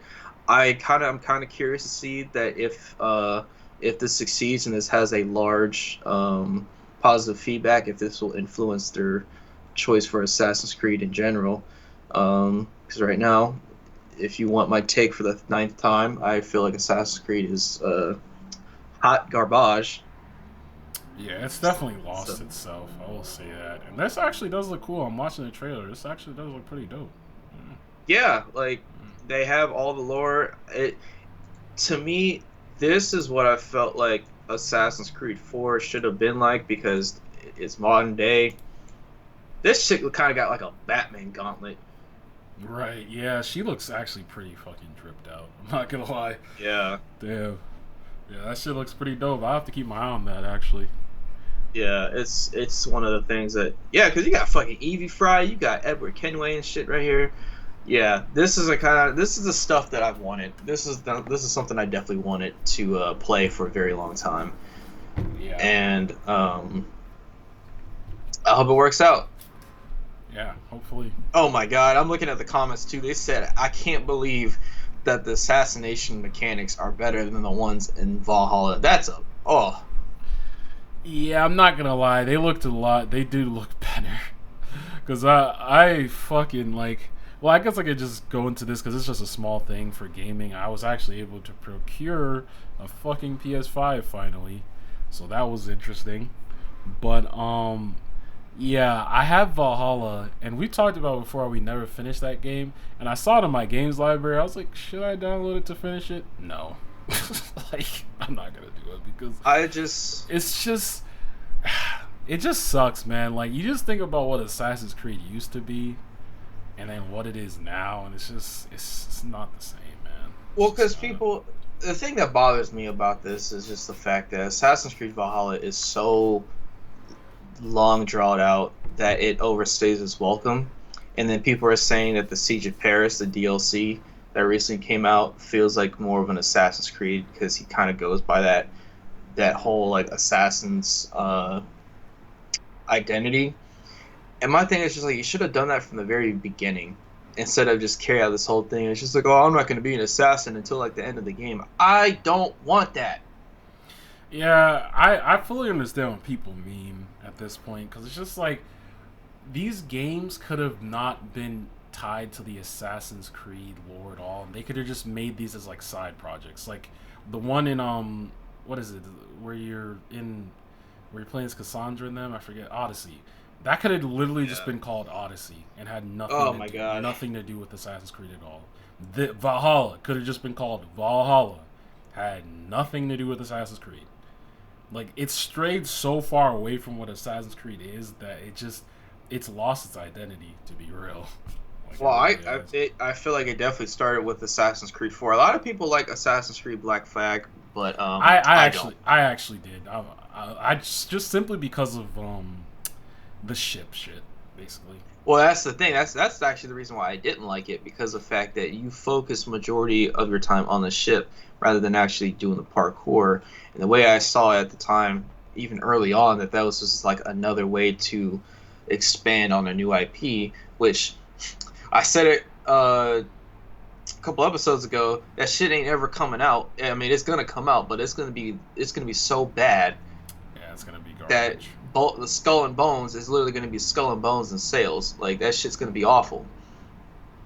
Yeah, Yeah, that shit has been so mute for so long that it's not even. No one cares. Yeah, I'm sorry.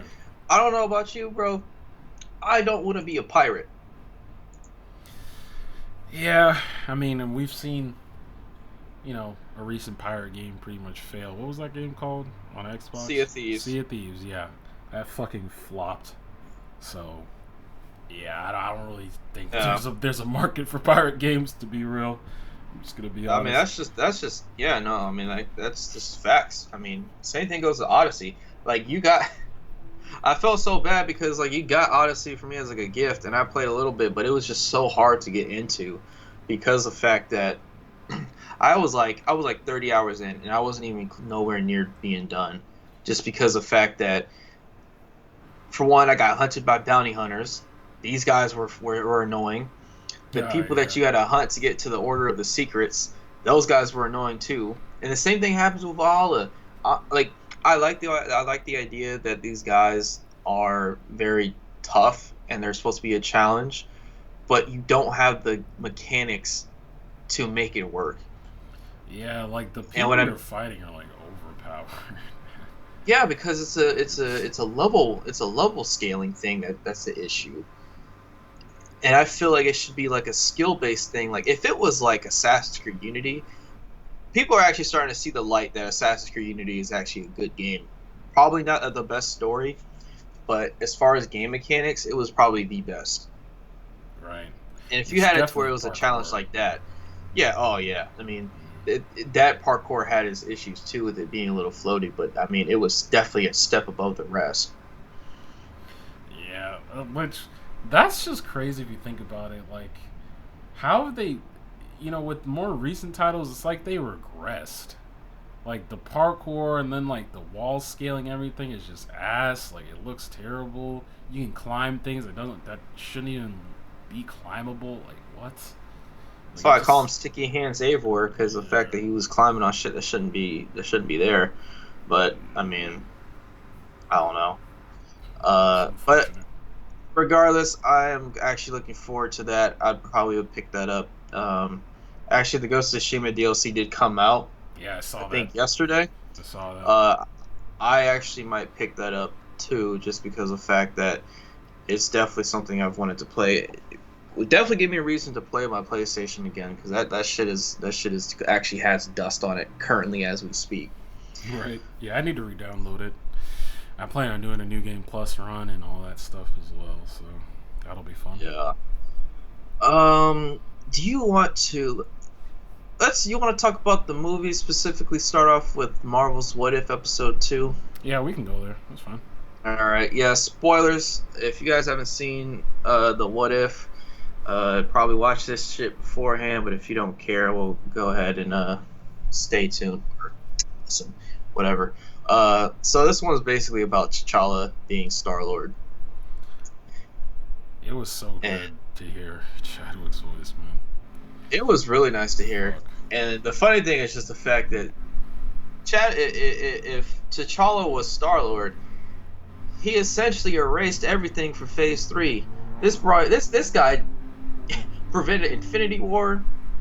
Endgame. Fucking. Yeah, Endgame. He gave Nebula hair because of the fact that he convinced Thanos. Bro, that was the biggest jaw drop. I know. Nebula was actually... what? Yeah, I'm not gonna lie. She was pretty good looking. I'm not gonna lie. Thanos really fucked her up. Like, when you compare to how she looked before all the modifications, that is wild. Well, he did say every time she failed, he modified her to be better. So, I guess hair was a defect. Yeah, he shaved that shit off. Yeah, he said... get rid of that.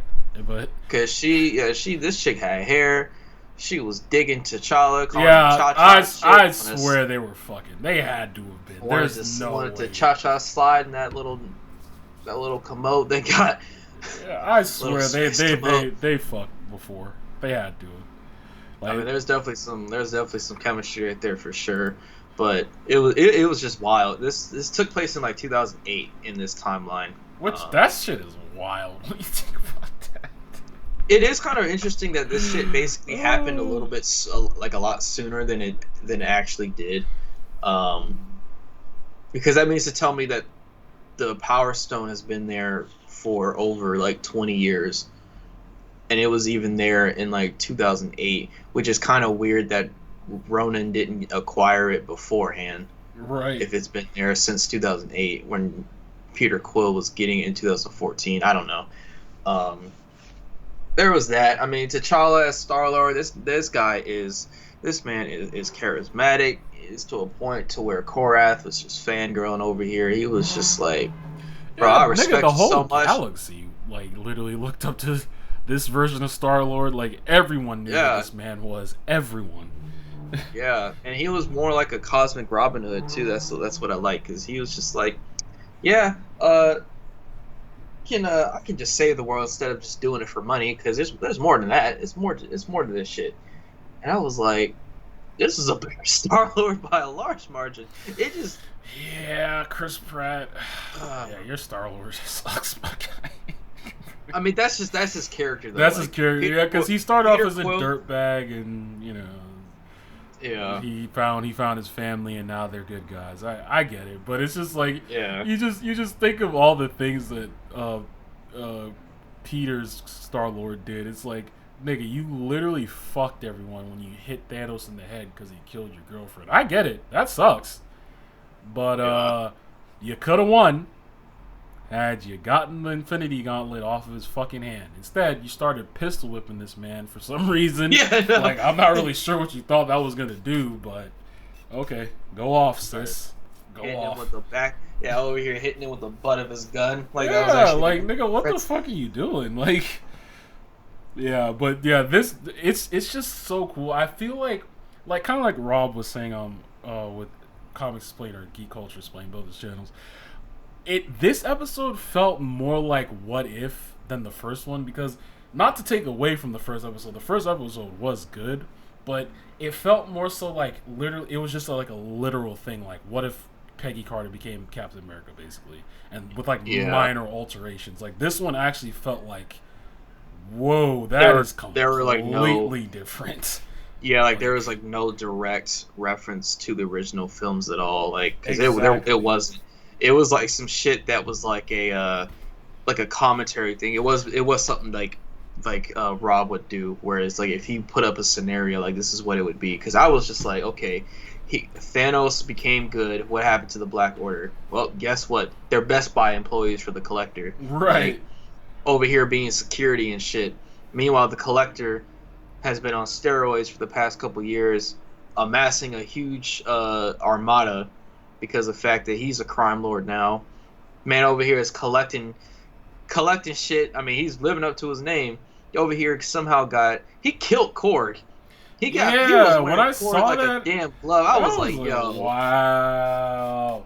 And I'm just wondering, did he kill everyone else too? Like Captain America and Thor? That's what's kind of alluded to, but the thing is, though, it's just like if Peggy Carter came in through the portal, because that's not the same shield, that's not the same Captain America shield. Peggy Carter had the Britain flag on that shield, so that was Steve Rogers. Yep. But there was Mjolnir. He had Hela's helmet, which is I was insane. Like, whoa. Like, how did you manage to kill her? Yeah, no, that's I was insane. Like, what?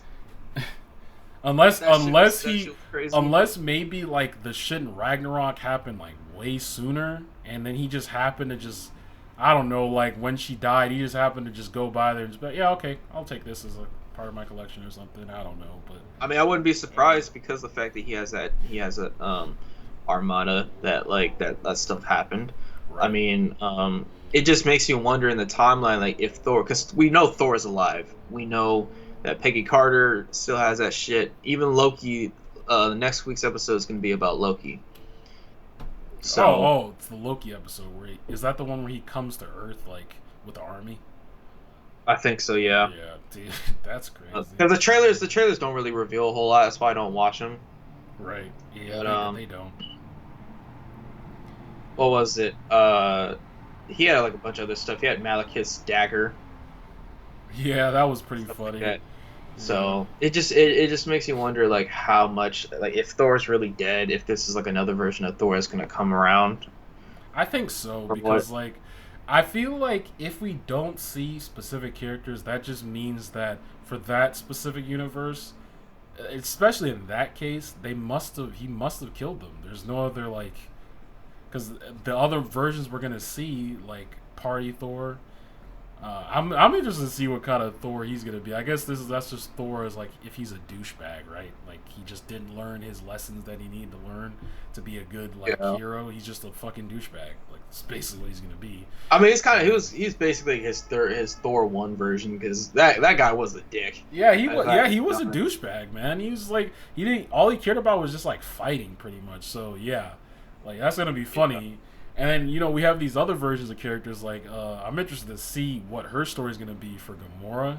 Because, yeah, she has Thanos' armor and his, like, dual-bladed sword. Like, does that mean she was like, yeah, Dad, I will take your place as the ruler of this right here. But you got to die, though.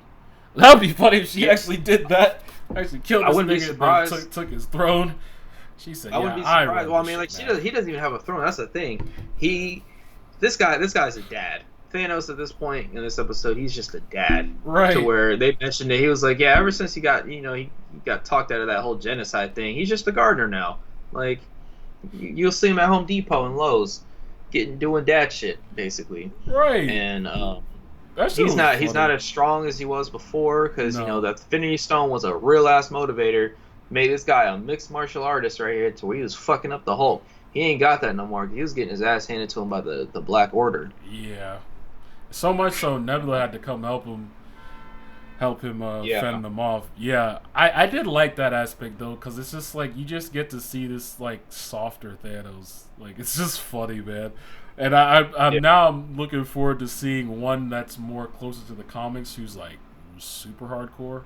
Like that would be crazy, you know, say, like, nigga, like, the kind of power he does in the comics, like tapping into like cosmic energies and shit. Sheesh.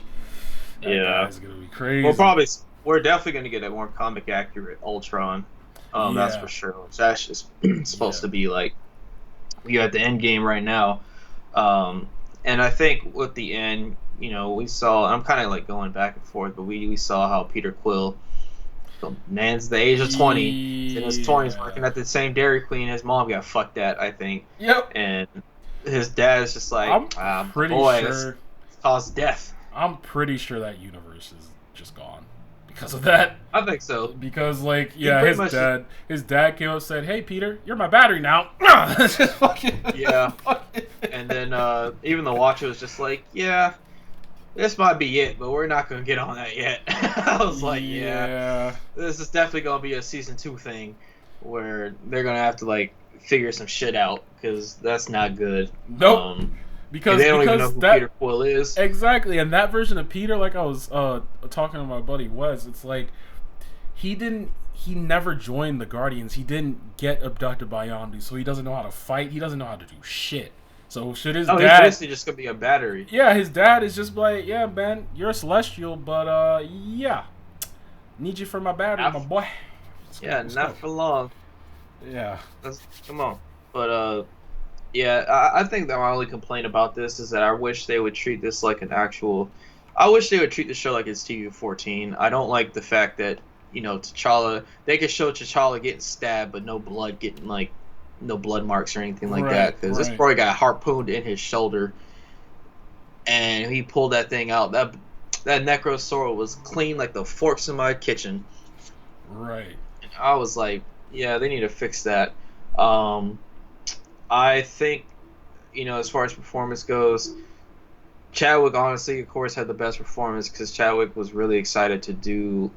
He was wanted to make the Black Panther role pretty much his. Like, he was so excited. He was the first one to reprise his role as T'Challa. So his voice acting was really good. I feel like Josh Brolin kind of phoned in a little bit. Yeah, there was like, I don't know, it almost felt like some sort of audio issue or something. Like, it's just like, it just sounded weird. Like, he just didn't have like any emphasis like in what he was saying. Well, like that was just him. I feel like that was just him like talking normally. Like the only time where I feel like he actually sounded like Thanos, where Nebula was like, "You can't take them all by yourself." He was like, mad, like, yeah, not crazy, mad. Yeah. That's the only time. But I mean, a lot of the people who are probably never done like voice acting, they I just don't think they take it as serious. I mean, they don't go goofy with it where like their voice fluctuates or anything. It's just like a they're not gonna sound like their movie counterpart. Excuse me. So Right. Yeah, I'm definitely looking forward to the future episodes though. One of the ones that I'm definitely looking out for is the one with Doctor Strange, where it seems like this nigga's just, I guess, just evil because his name is literally just Doctor Strange Supreme, not Sorcerer Supreme, just Doctor Strange Supreme. Nigga got a black cloak, pale as shit. I'm just like, okay, obviously yeah, he got some dark magic right there. And I'm assuming what ended up probably happening, because if he calls himself Supreme, Sorcerer Supreme, he probably killed her. Just said, yep, I'm the Supreme now. Me, nigga. I mean, I think he pretty much did exactly what the ancient one did because she was using dark magic to keep herself alive and make herself so powerful. Right. Because he is still technically a good guy. It's basically he just uses the power, and probably has like a nine-tailed fox moment where he kind of flips out and attacks everyone. But right. yeah, I'm looking forward to it too. Definitely. So yeah, so far it's just been really entertaining to watch it. Yeah, it's cool. It's just cool to see like it in like animated form. You know, like it's just different. It's awesome. Yeah, because I just don't want to. I so much rather prefer them to do this in this style rather than it be live action, just because of the fact of the budget and the CGI and stuff. Because WandaVision was good as an example, but the CGI got wonky. Like that time where she got held up by Agatha the Harkness, and she was being held up and tossed. You could tell that was CGI, and I was like, ugh. Yeah. Yeah, I think this way they save themselves a lot of money. I mean, it still probably costs a lot to just do the animation and stuff, but it's not going to be as bad as like if you do every one of these episodes live action with all these effects and everything. Yeah, it's just going to be too much. Way too much. Yeah. So, yeah, I like it the way it is, and I can't wait to see where we're headed to with that Ultron stuff and everything. So, yeah, that'll be fun. I can't wait for that. As far as like movies and TV shows go, it says you said you were watched the Rurouni Kenshin on Netflix. Yeah, dude, that shit was so sick. Actually, I watched it the first because there's two parts. First part is dealing with him when he was like basically still an assassin. Fuck, dude, like that. I didn't expect it to be actually that good because usually like when they like do live action like anime adaptations, you already know it's just more likely doo-doo butter more than especially Netflix. But yeah, I'm not gonna lie, I thoroughly enjoyed that shit. I'm gonna watch the second part soon. But yeah, basically like I was saying, this just like goes over his time as like being an assassin before he actually became like a wanderer and stuff. And like the actors and everything, yeah, they all did a great job. Like the dude who played Rurouni Kenshin, yeah, that nigga's a G. So honestly, I'd say if you like were ever a fan or you just like swordplay, like fucking type shit, I'd check it out, man. It was a really good watch. Definitely. Yeah, I mean, I can't imagine honestly how hard it would be because like Rurouni Kenshin doesn't deal with any mysticism or spirituality or demons, right? Yes and no. Like, I mean, in terms of like enemies, not really, but like there's this, I'm forgetting this one villain. He was kind of on some like mystical shit because like I forget his name. I have to look at it, but like there was this one guy who was fighting this one villain where it was more so like some sort of like willpower shit he had going on. Like when he actually ended up killing him, like the main villain, like he was somehow able to like take over hell or something. I don't remember like exactly, but yeah. Well, I should rephrase it. Like, does Rurouni Kenshin have something in the anime that can be difficult to translate in live action?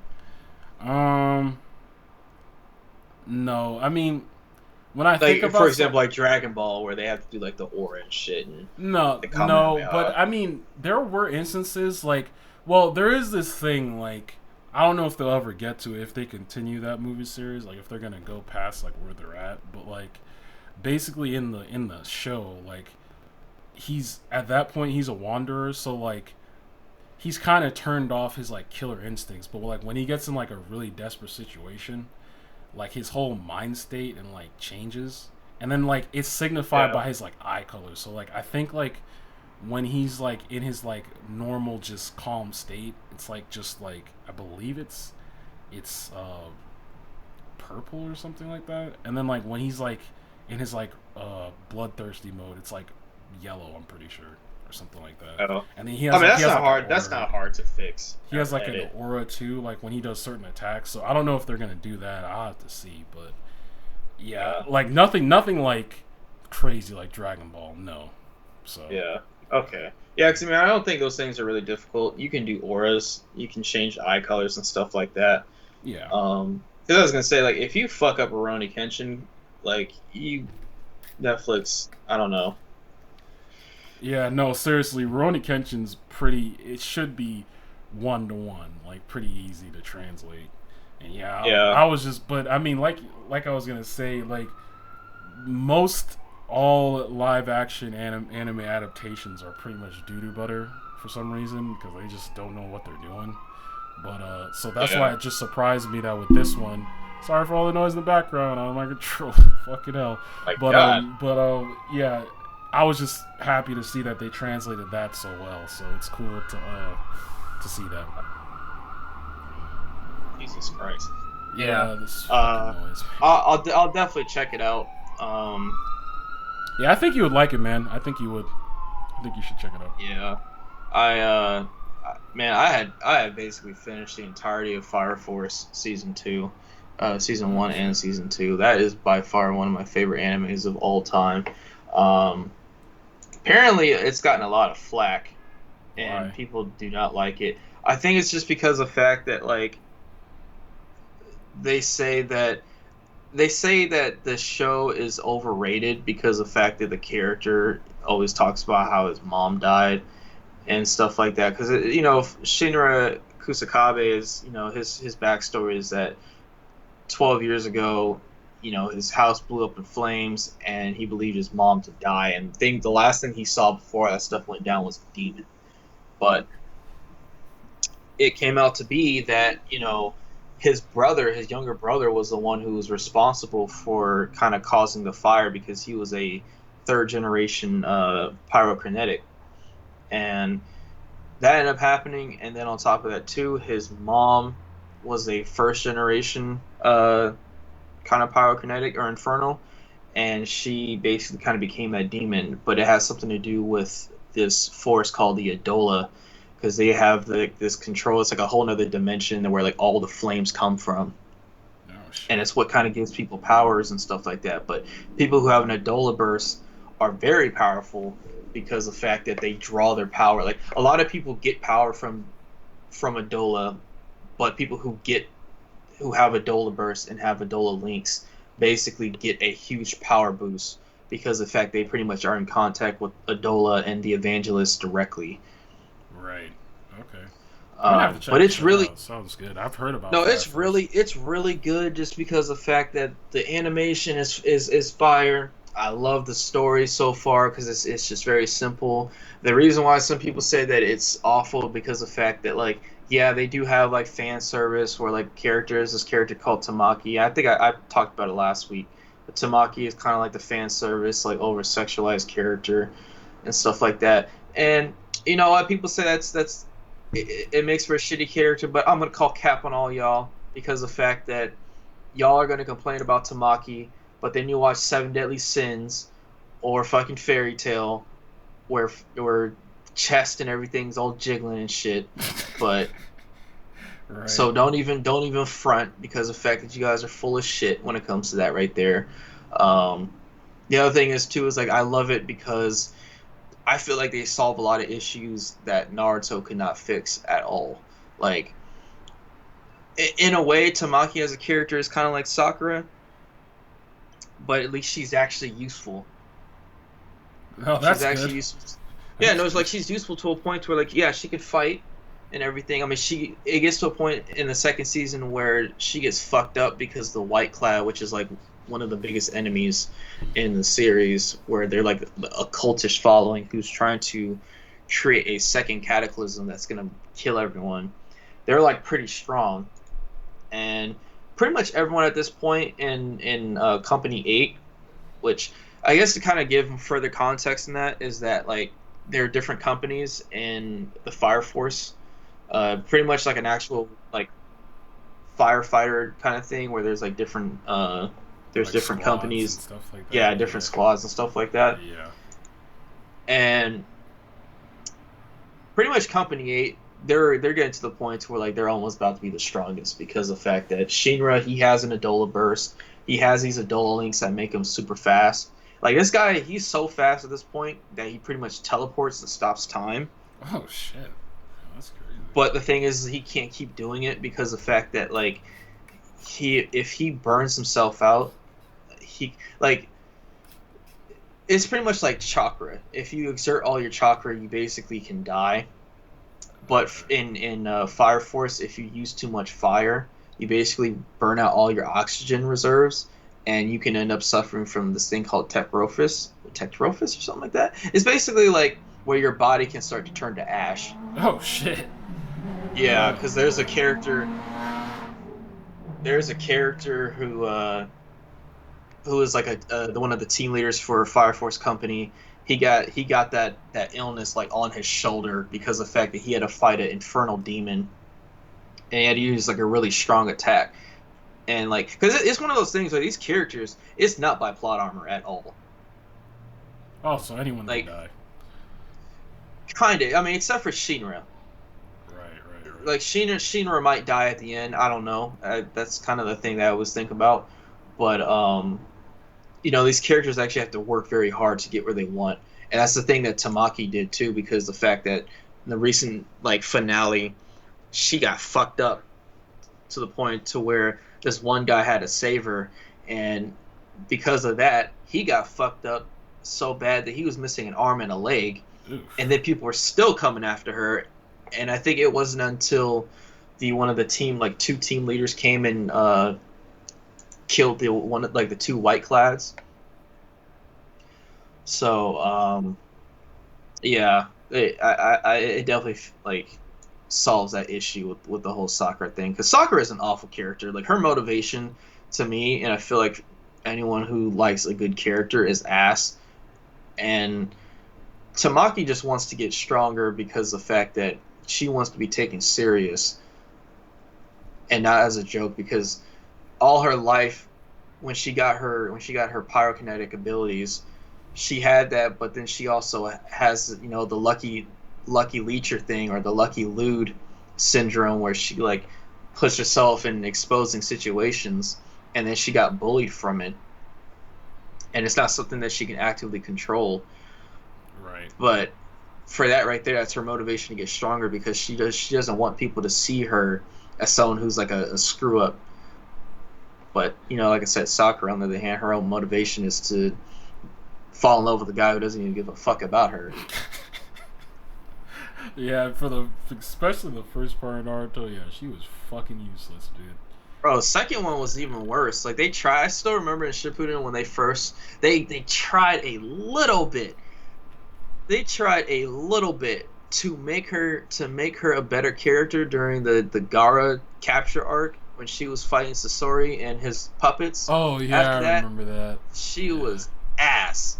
She was complete ass as a character, just because of the fact that the second she saw Sasuke, it was done. No, that was done. It was over for her. But oh gosh, I'm trying to get to the point where I was mentioning it too, because I said that they fixed the situation. I think I had more details. Oh, okay, I guess that's it. Yeah, honestly, definitely check out Fire Force. It's definitely interesting. Like I said, the animation is on point. It's one of the best. I don't know why the it's not as popular. Some people say that it came out the same time as Demon Slayer, which could be the reason why. There is a season 3, but it's going to end there, which kind of sucks, because I definitely would like more. I would definitely like to see more of that. Yeah, So yeah, I'm definitely gonna check it out. Like between Izzy and my buddy Wes, like they be giving me so many anime recommendations. I have to make a fucking huge ass list at this point of all the things that anime and mangas and all these things. Like there's a lot of good out there. So yeah, I'll definitely put Fire Force on my list for sure. because it's interesting lore, and then on top of the fact that it's a theory that is connected to Soul Eater. Because bro, at the end of season 2, because I know me and Izzy talked about it last week. Yeah. Because the whole moon thing is a big telltale sign that it's a connection to Soul Eater because it's the same moon. And this chick called Hamea, she like wears a crown, but she can see people's. She has like very like pretty much universal awareness to like what's going on. And at the end, she's over here just like, I can see it. Something's about to go down, and you motherfuckers ain't ready for this. And she had a vision where the moon was regular, and then it changed to the Soul Eater moon at the end. And I was like, bro, what the fuck? Because that's the other thing too with like the manga. Because I didn't read the manga, but I'm going to start to do that. But what was it? Apparently in the first Cataclysm, because Shinra at this point can, I guess, see back in time, and in the first Cataclysm, they drew the people to look like us. Somehow, some way, before the first Cataclysm, they were literally just us, and then afterwards, they started to look like anime characters. What the fuck? Yeah, that's weird. What? Because the fact that the world itself like changed to where they started looking like that, because they didn't look like that before. They were literally realistic people, and they somehow turned into cartoon characters. Damn, that's actually pretty interesting. Actually, what? Yeah, because no, if you look at that and you look at the timeline, if you were to connect Soul Eater, you would see how Soul Eater was very cartoonified. Wow. Because, yeah, Fire Force is very like animated with 2D animation with like some realistic 3D effects, but like, yeah, check it out. It's on Hulu. Definitely check it. I started to watch season 3 of Titans on HBO Max. These boys cuss a lot, man. These guys cuss a lot. Like the guy who plays is Jason Todd. He's a good Jason Todd, but man, it was so funny because he was like, he has kind of like a little bit of a nasally voice. He kind of sounds like a teenager, and he was like, fuck the Joker, I'm coming after him, Batman. And Bruce Wayne is coming from an airplane. He was like, Jason, I'm almost home, don't do that. Like, he's a Joker. And he was just like, fuck you, and just left. And no. Yeah, you know what happened? He got bitch slapped by a crowbar and he died. But they didn't go into too much detail on how he came back, because it was literally like he got killed the first episode of season 3, and he came back the second episode. Oh shit. And this boy is ruthless, man.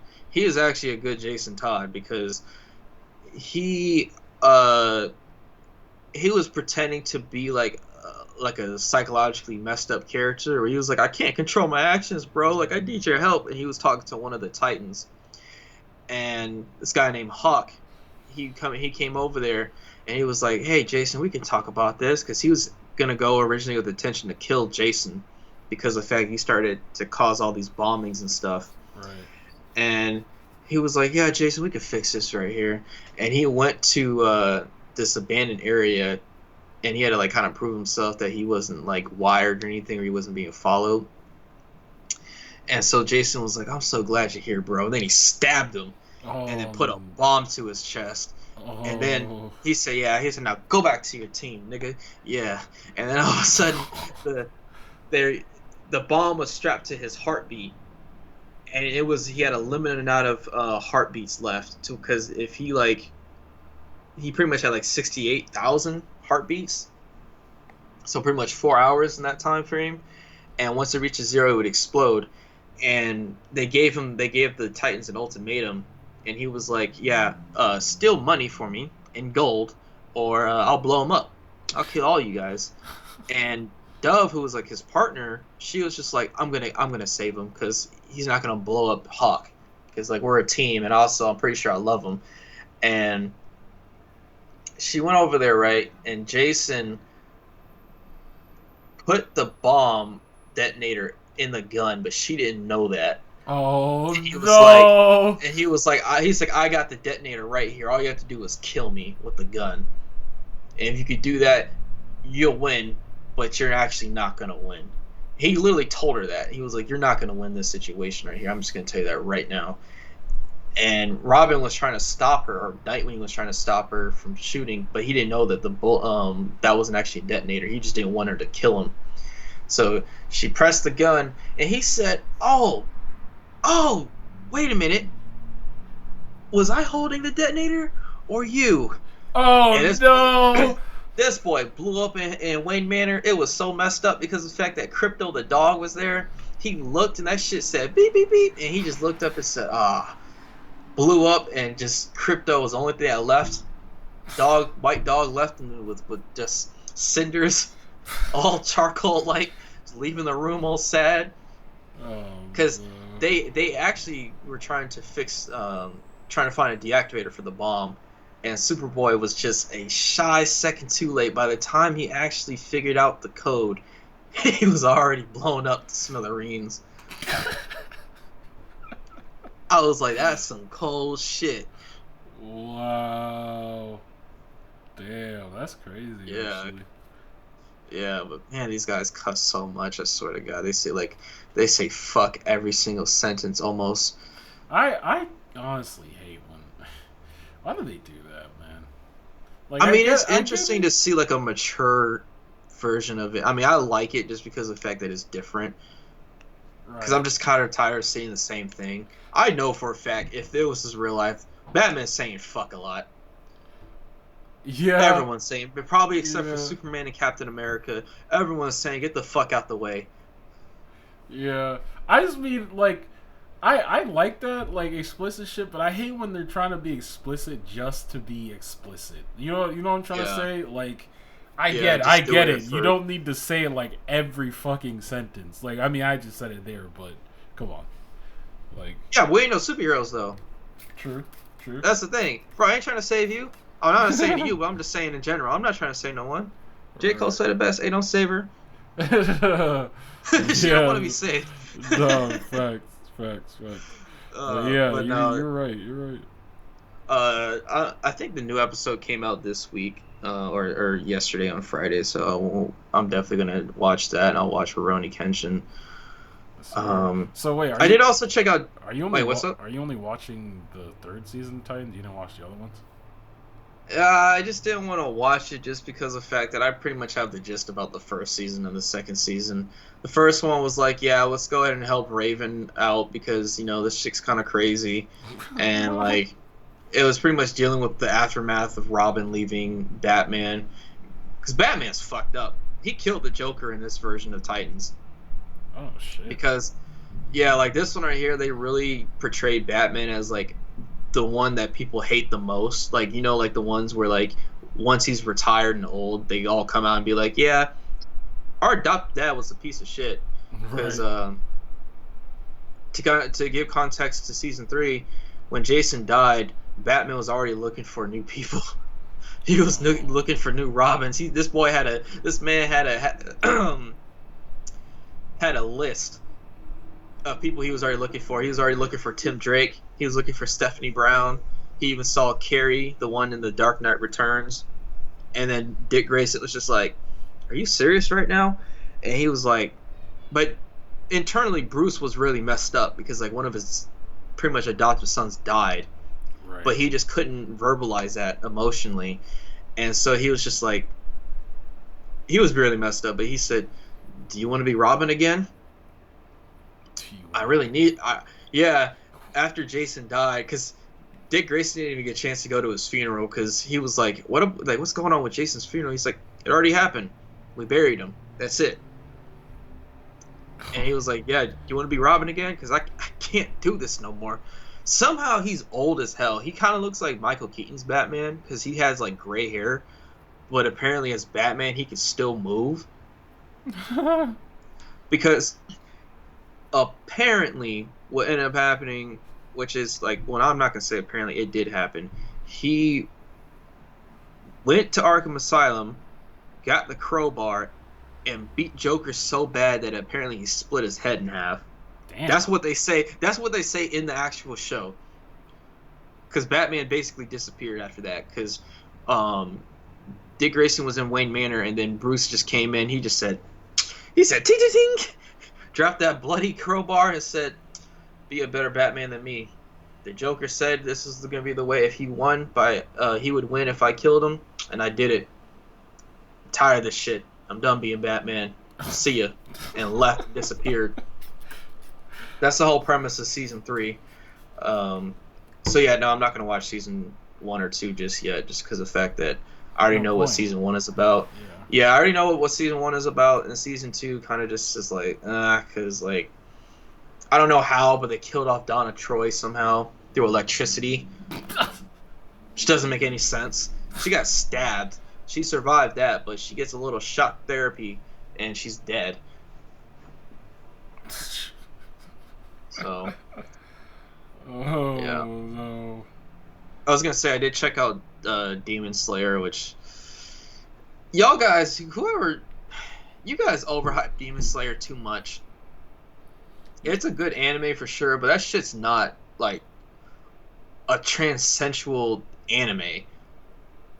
It's just about a guy who's trying to defend his sister from demons, and she became one, and he's just trying to become stronger while keeping his good nature. That's pretty much about it. Like, y'all people treat that shit like that's like the fucking Bible. Yeah, No, seriously, they do. Like, they're like, oh my gosh, it's so well animated and stuff like that, which it is. I'm not gonna deny that. It is really nicely animated. But to call this shit like the Messiah, the masterpiece of anime, no, you're capping on that. You guys need to just either read a book or watch some Martin Scorsese shit if you want something that's just like life altering or something like that. But I watched that. I mean, it's like the character Roy Zetsuo, the one who has like the yellow hair. I can't stand his voice no matter what dub it is. I don't care if it was Japanese. I don't care if it was English. This guy just yells and complains so much that I had to turn it off. Damn. Yeah, cause like I would literally skip his parts because of the fact that like he would just cry all the time, and it was like excessive to the point where I wanted to go into that world and I wanted to sock him in the face, like, shut up, you're crying too much. But I'll continue watching it though. I just want to see how it is. So yeah, there's that. The One Piece chapter come out, or did they take a break? No, it did. But like, I wasn't even gonna talk about it just because like Izzy isn't here, so I just feel like, I mean, I guess I could still just breeze over stuff like that I thought was hype. Like, I was mainly talking about the fact that, Zoro and Sanji, man, they had this one panel. It was so fucking awesome because it just shows like why Zoro and Sanji are they call them the left, at this point, the left of the right wing of the Pirate King, which is Luffy, of course. But yeah, there's this panel where they do this like combo attack against these two commanders of the big bad of the arc, and fuck, that panel was hype as shit, bro. It was so fucking hype. It was just cool to see it. And yeah, I mean, we had some minor things like updates on like characters who got defeated and things of that nature. Overall, it was a great chapter, but I would usually go into length, but like I said, Izzy's in here, so I'll just leave it at that. Yeah. Well, I mean, there was that Dragon Ball Super trailer, or the Super chapter that came out, which I ain't gonna lie, I might disavow that whole franchise just because of the fact that it's so irritating. Like, Toriyama and Toyotaro is so late. Actually, no, I don't even want to say Toyotaro because Toyotaro has done fan manga for Dragon Ball Z before, which is the reason why he got the job now, because of the fact that it was so good, and Toriyama saw that as like a person that he can have as a successor. Right. Toriyama Toritama. Toriyama is a lazy writer. Like, he is such a lazy writer that he really just does not care about Vegeta whatsoever, to a point where it doesn't make any sense at all why he gave Vegeta this ability. I'm not gonna call it alter ego, because the fact that, to me, it's stupid, and it seems like a jab at Vegeta's character. Like, oh, this guy is just basically known for having an ego, and his consequences getting his arm broken and his face busted in the grass.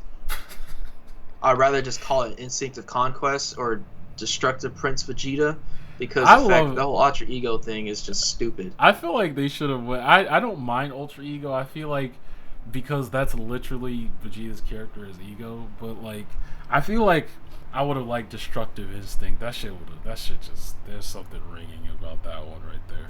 Yeah, like that destructive instinct would have been so much better. But to call alter ego makes it seem like Vegeta doesn't change as a character, which he's done that constantly. True, that is true. That's the thing that I don't like, because the fact that Vegeta did have a big ego, like, but you know what? When Goku was fighting Majin Buu, you know what he didn't have was ego, because he was like, yeah, you're better than me. I mean, that might have dropped at Super, but it was still to the point where he realized the errors of his ways and was like, I can learn from this. This whole thing is pointless, bro. Like, why would you give him an ability that made him stronger than Granola, and then you wrote Granola as like, oh, he has power that he's not even aware of? Fuck out of here. And both his eyes are red now. That means he's serious. This guy unlocked Sharingan now, and he fucking busted up Vegeta. Yeah. I hate it, because the fact that, like, Geekdom was like, yeah, it doesn't really sit well how, like, because Vegeta was right. Granola has all these abilities that he doesn't even know what they are. He's doing instant transmission. He's doing, like, death beams and shit like that, but he has no idea what it is. He has no training. But the fact they wrote him as someone who's just like, oh, I can just do it, but I don't have the skill, he should fucking lose. Yeah, it's true. He should have been take that L. Like, Granola is such a shitty character. He's a shitty character because of the fact that, for one, I don't know how in the world that you go 30 years after Frieza blows up a planet and still think Saiyans are evil. Like, you haven't heard. And they're literally telling you, hey, we don't do that no more. We have nothing to do with Frieza. In fact, he's an enemy of ours, and you're not. And then even when he did acknowledge it, he's like, I don't care. I still gotta kill him. It's like, why? Yeah, he's like, yeah, even if you're telling the truth, I'm still gonna kill. I hope you die, nigga. I hope you die. I can't wait for those 3 years to come up. But some people think that he's gonna see the error of his ways, and then 7-3 is gonna take over his body, and they think that's gonna happen. And then once it's all done and over with, then he's gonna be like, I made a mistake, guys, and then dies. Man, I would piss on your grave if that was the case, because he is such a shitty character. He gets on my nerves. Yeah, I'm not gonna lie. Yeah, you could just. It is lazy, man. Like there's no characterization of Granola at all. He's just basically like another Jiren, essentially, is what he is. He's worse than Jiren. Yeah. To me. Yeah. I mean, maybe it's because of the fact that I saw more of him, but like the thing about that though is the fact that, like, okay, Vegeta didn't lose per se. No. He just got so tired to the point where he's basically woozy. Yeah, and I mean, he did acknowledge he took too much damage. Like, there is a limit, at least right now, to how much damage. I mean, it is kind of weird, though, because he's saying the more damage he takes, the stronger he is. But I guess he just took way too much for it to fully be viable for him. But I guess he has to increase his durability, is what that means. For that form to be fully useful. It's so stupid though, because like Granola should have lost. Just the fact that they literally came out and he just said, "Yeah, I got something I can show you too." Sing, and it just came out like that, man. Yeah, man. I just can't believe that. Like, you literally wasted a transformation. That transformation is useless. And you want to know, they did the same thing too They did the same thing during the Universe tournament arc when they gave him Super Saiyan Blue Evolution. Yeah, and he Pointless. never used it again. He used it that one time, and we've never seen it. Not only did he not use it, but it didn't do shit to Jiren. Yeah, he beat God of Destruction Topo. That's good, but he was pretty much the same level as Goku Super Saiyan Blue Kaioken Goku, Right. which that's just ridiculous because that just makes it seem like Goku could have beaten Topo this entire time, which he probably could have. That is something that they did say. They acknowledged that Goku would have killed Topo if the Grand Priest didn't stop him. Oh, right. Yeah. But I mean, yeah, it's just it's unfortunate, man. I kind of hope like the anime whenever it comes back or whatever, it takes some liberties and like changes things. But I mean, hey, They're not gonna do that. hey, at least we have the movie, so that could be literally whatever. The way it looks is like it's either it has to be past the end of Z, right? Because Pan is like, Yeah, it's post Z. It's yeah. I think it says take place like 3 years later, Oh, something dude, like that. But like, that's gonna be sick. I can't wait to see what's going on with that. I mean, that's the thing though. Like, I enjoy Dragon Ball as a franchise, right? Mm-hmm. But it's like they don't try that hard to do anything new. This is No, the they reason why don't. fan mangas do a better job at expanding on lore and do nigga, we do a better job at expanding lore and expanding on possibilities for the show or True. for the franchise with the characters. True. But they don't even do that. They take the laziest route. If anything, what you should have done for this chapter, you should have Vegeta whoop this guy's ass and then he just dips out. That away, that's an artificial win. That at least tells you that okay, Vegeta can whoop on this guy, and he Right. survived. Because what's the point? Like, because Goku at this point in the chapter, he came back. He can heal himself, I guess, which is just never seen that before, Yeah, that unless was a he was a little Super weird. Saiyan God. But Hey, at yeah, least he it doesn't have just to hug himself or hug people. I can heal you by touch. Yeah, no, Oh Lord. Yeah. it's just kind of crazy. I mean, this is the reason why I prefer shit like Fire Force because they don't do the same shit. Like Shinra, keep in mind he is strong, but there's stipulations to how strong he can get. There's a character, right? This guy is called Sharon. Keep in mind Shinra can teleport at this point, but he pretty much has to have permission from the evangelist and have an Adola link in order to get that power. Right. Even if he can do that, he's still a regular ass kid. And Sharon right here is whooping the man. There's this part in season 2 you'll watch where he thinks he actually beats Sharon. It's a massive pause as far as timing, but he looks up and Sharon just fucking clothesline punches this guy in the face, knocks his ass out, and was just like, yeah, stay there, little nigga, yeah, and just like Oh. it just kidnaps one of the pillars. There's another thing too. I have to explain it to you like off mic, but yeah, they have those things where like the characters are strong, but they're not god tier off like automatically, and they don't win off of plot armor like that. Right. Which that's one of the reasons like One Piece became one of my favorites in terms of like just in terms of plot. Not only that, but just the lore around it.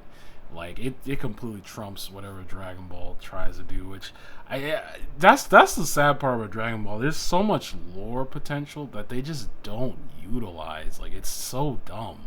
But We went to the future and like we always made that joke. Like they went into the future and never went back, and never looked back. And there's a whole history of the Saiyans that apparently connect themselves with the gods, and they just don't care at all. They tried to do that with the whole like, oh yeah, let's just do this thing where like for some reason Vegeta and the Saiyans are at fault, but the closest we got to was Broly. I'll just say that. yeah, The closest thing we got to was Broly, where we got a look at how the Saiyans were before they got turned into grape juice.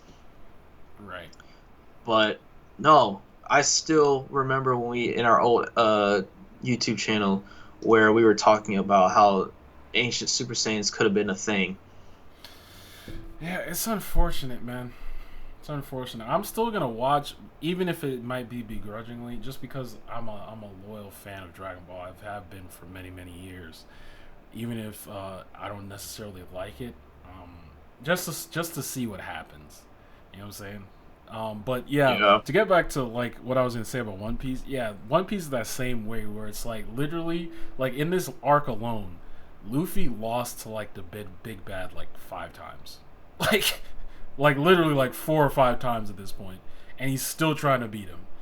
And you could see like the progression, like he's understanding. Okay, I did this wrong in this fight. Like I need to incorporate how he fights into my own kit and try to counter what he's trying to come at me with. Like that's the shit I like. Like literally, like there's this moment me and Izzy always talk about in One Piece where like one of the characters on his crew named Carrot, like she was pissed off at this one dude because he ended up killing one of her friends or whatever. And I mean, for obvious reasons, she was pissed off. She was yelling and stuff, but that don't change nothing. If the nigga's stronger than he beat the shit out of her still. Like, just yelling and shit ain't gonna, like, help you. If you're weak, nigga, you just die. Like, that's pretty much it. I kind of like that shit. Like, it's just cool. Not to hate too much on Dragon Ball, because, I mean, Dragon Ball is known for power-ups through rage and shit. That's their specialty, but I'm just saying. I just think Dragon Ball's kind of lasted too long. The one thing that's kept One Piece going for so long is, like, there is a time skip, but they don't suffer from sequels where they try to go bigger every time. True. Naruto is the same way, too, because of the fact that Part 1 Naruto always have a special place in my heart because of the fact that Naruto wasn't Jesus, essentially. Like, right. And then you have Boruto right here, which is like another thing. It's like the last thing I'm going to touch on for the podcast. Like, the Boruto chapter is just trying to get so complex for no reason at all. And I will say complex because they're over here trying to figure out what Code is trying to do, right? And they're trying to do some Death Note type of shit where you got one of the guys who defected from Kara. He's like, Code right here is trying to do this, but we don't know why. Or not, something along those lines where it's like we don't know what he's planning, but we have to be 12 steps ahead, and even when we're 12 steps ahead, we have to be 13 steps ahead on top of that. Like, what? Bro, you guys are not that smart to be calculating like that. Like, he is a god. He wants to carry out the Otsutsuki will by getting Kawaki, and that's basically it. They're literally talking in exposition for the past 3 months now, and I say 3 months because this thing is a monthly chapter release, and if you ask me, that shit should be 2 weeks right now because I'm so sick and tired of reading this chapter and just seeing niggas just talk all the time. I don't care. You guys are not good at talking. I mean, you guys are, but honestly, this whole series could be ended if everyone had a therapist. It's ridiculous. It's fucking ridiculous, man. This chapter ended with Kawaki leaving the village because of the fact that, I guess, he's so concerned about Naruto's safety that he's just like, okay, I'm so concerned, I'm just gonna leave. Because what he did was he basically erased his chakra. He had a shadow clone and erased his main self and had his doppelganger as his place. And Boruto was like, wait, man, how can I tell you're the real one? And they basically have an Otsutsuki link because of the fact that they have, so much of the DNA that they also have Otsutsuki powers. Gotcha. And what some people are theorizing that what's going to happen is Sasuke and Boruto are going to come across Kawaki and Code, and this is where Boruto is going to get his eye spliced, and then Sasuke might end up dying. I don't know. Sasuke's okay now. He just doesn't have a Sharingan or his Rinnegan. Oh yeah, because that shit got stabbed out, right?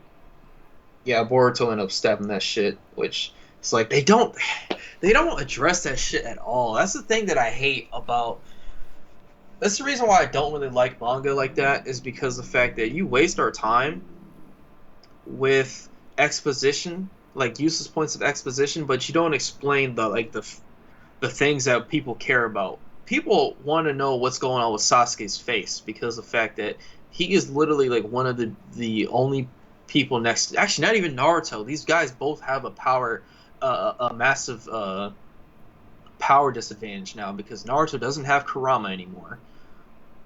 Sasuke doesn't have a Rinnegan. He just has the the Mangekyo Sharingan. That's it. Damn. These guys are fucked. Yeah, he has one eye now. Naruto doesn't have tail beast chakra anymore. Yeah, no, they're pretty much dead. Yeah. The most he has basically is his chakra reserves in Sage mode. Yeah, that's unfortunate. That's very unfortunate. Yeah, so there is a chance that he might die, but it's just like I just don't like these mangas anymore, or these franchises. Like, I was gonna post a question like, are sequels to franchises for anime franchises necessary, or is it just like a cash grab? Because I know for a fact you're never gonna see a One Piece successor. No, you'll never see that. That's just been going on for so long. At most, they'll do like tie-ins or something, like for characters that probably needed some more like exposition or like story on. But no, there's not gonna be a sequel. I doubt it. Like, I'm pretty sure once Oda's done with this, he's probably gonna take a long ass break. Probably. I mean, he might not even. I mean, I don't know who Oda is, but I mean, I can imagine if I was done with that. That's my magnum opus right there. Yep. Like, no cap. That shit's been going on for over 20 years. Yeah, I wouldn't even do that because Kishimoto tried to do the same thing too, which is the reason why people were like complaining about his writing style. Kishimoto and Toriyama are both not very good writers. I can say that for a fact. I'm not a writer, but at the same time, I can think of many different ways you can handle the story as far as where it's going, because that Samurai 8 that Kishimoto was trying to do, I think he was trying to connect that to Naruto eventually, but he flopped on that because of the fact that he didn't learn any of his mistakes from Naruto. He kept doing the same shit where he had someone trying to pull a Sasuke move. I mean, not verbatim, but like in a similar way. And his character work is just atrocious. Atrocious, nigga. Garbage. That's crazy. Yeah, I never looked into his Samurai 8 shit, to be real. I don't know. I just was like, eh. You know what I'm saying? But yeah, man. That's funny. Should make me laugh. But yeah, I mean, I don't really have much of anything else. Yeah, I mean, the only thing that I was gonna say was just like, I saw, it's kind of just like a random thing. It was kind of funny, but it kind of makes me like, I'm always hesitant to get a tattoo because the fact that I feel self-conscious about something looking stupid later on in life.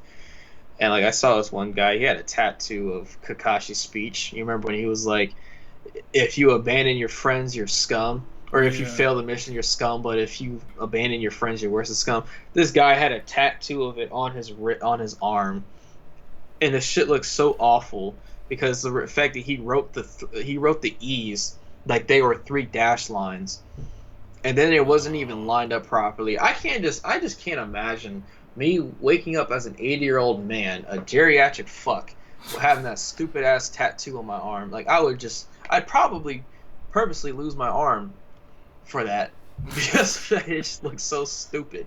One day he's gonna wake up and just be like, yeah, I'm just gonna get this laser off, get this dumbass cringe tattoo. Yeah, I definitely want to get like a couple tattoos, but nothing like too like extravagant, man. Because like I just wouldn't get any anime tattoos. Yeah, it's just like, man, just think about how it's gonna look when you're old, bro. Your fucking skin is sagging and shit. Like, yeah, come on. Get a picture. Like, there's so many pictures or tattoos of, like, Naruto and Madara and stuff, bro. When you're like 80 years old or 60 years old, that shit's gonna be sagging. Naruto's gonna be looking melted on your arm. Yep. Seriously. I always find it funny that people that get the tattoos when they're like super skinny, and then they do the blob thing. You remember in X-Men Origins with the blob had yeah. a bitch on his arm? Yeah. And that shit got super wide. That shit's always funny to me, too. When people get tattoos like that, super skinny, all of a sudden they come out, that shit's exploded. Yeah. Oh, man. Shit is fucking funny. Hilarious. That's it for me. I'm done. We've been kind of going at this for a while. How long? Oh yeah, we're at 2 hours and 20 minutes, my boy. Holy shit. Oh, that's not that much. That's not that bad. That's the average then. Yeah. But anyways, this is Kai Beam Podcast. Thank you for listening. Make sure to like, comment, and subscribe. You already know what it is. Episode 28. We appreciate you. And catch you guys later. Peace. Later.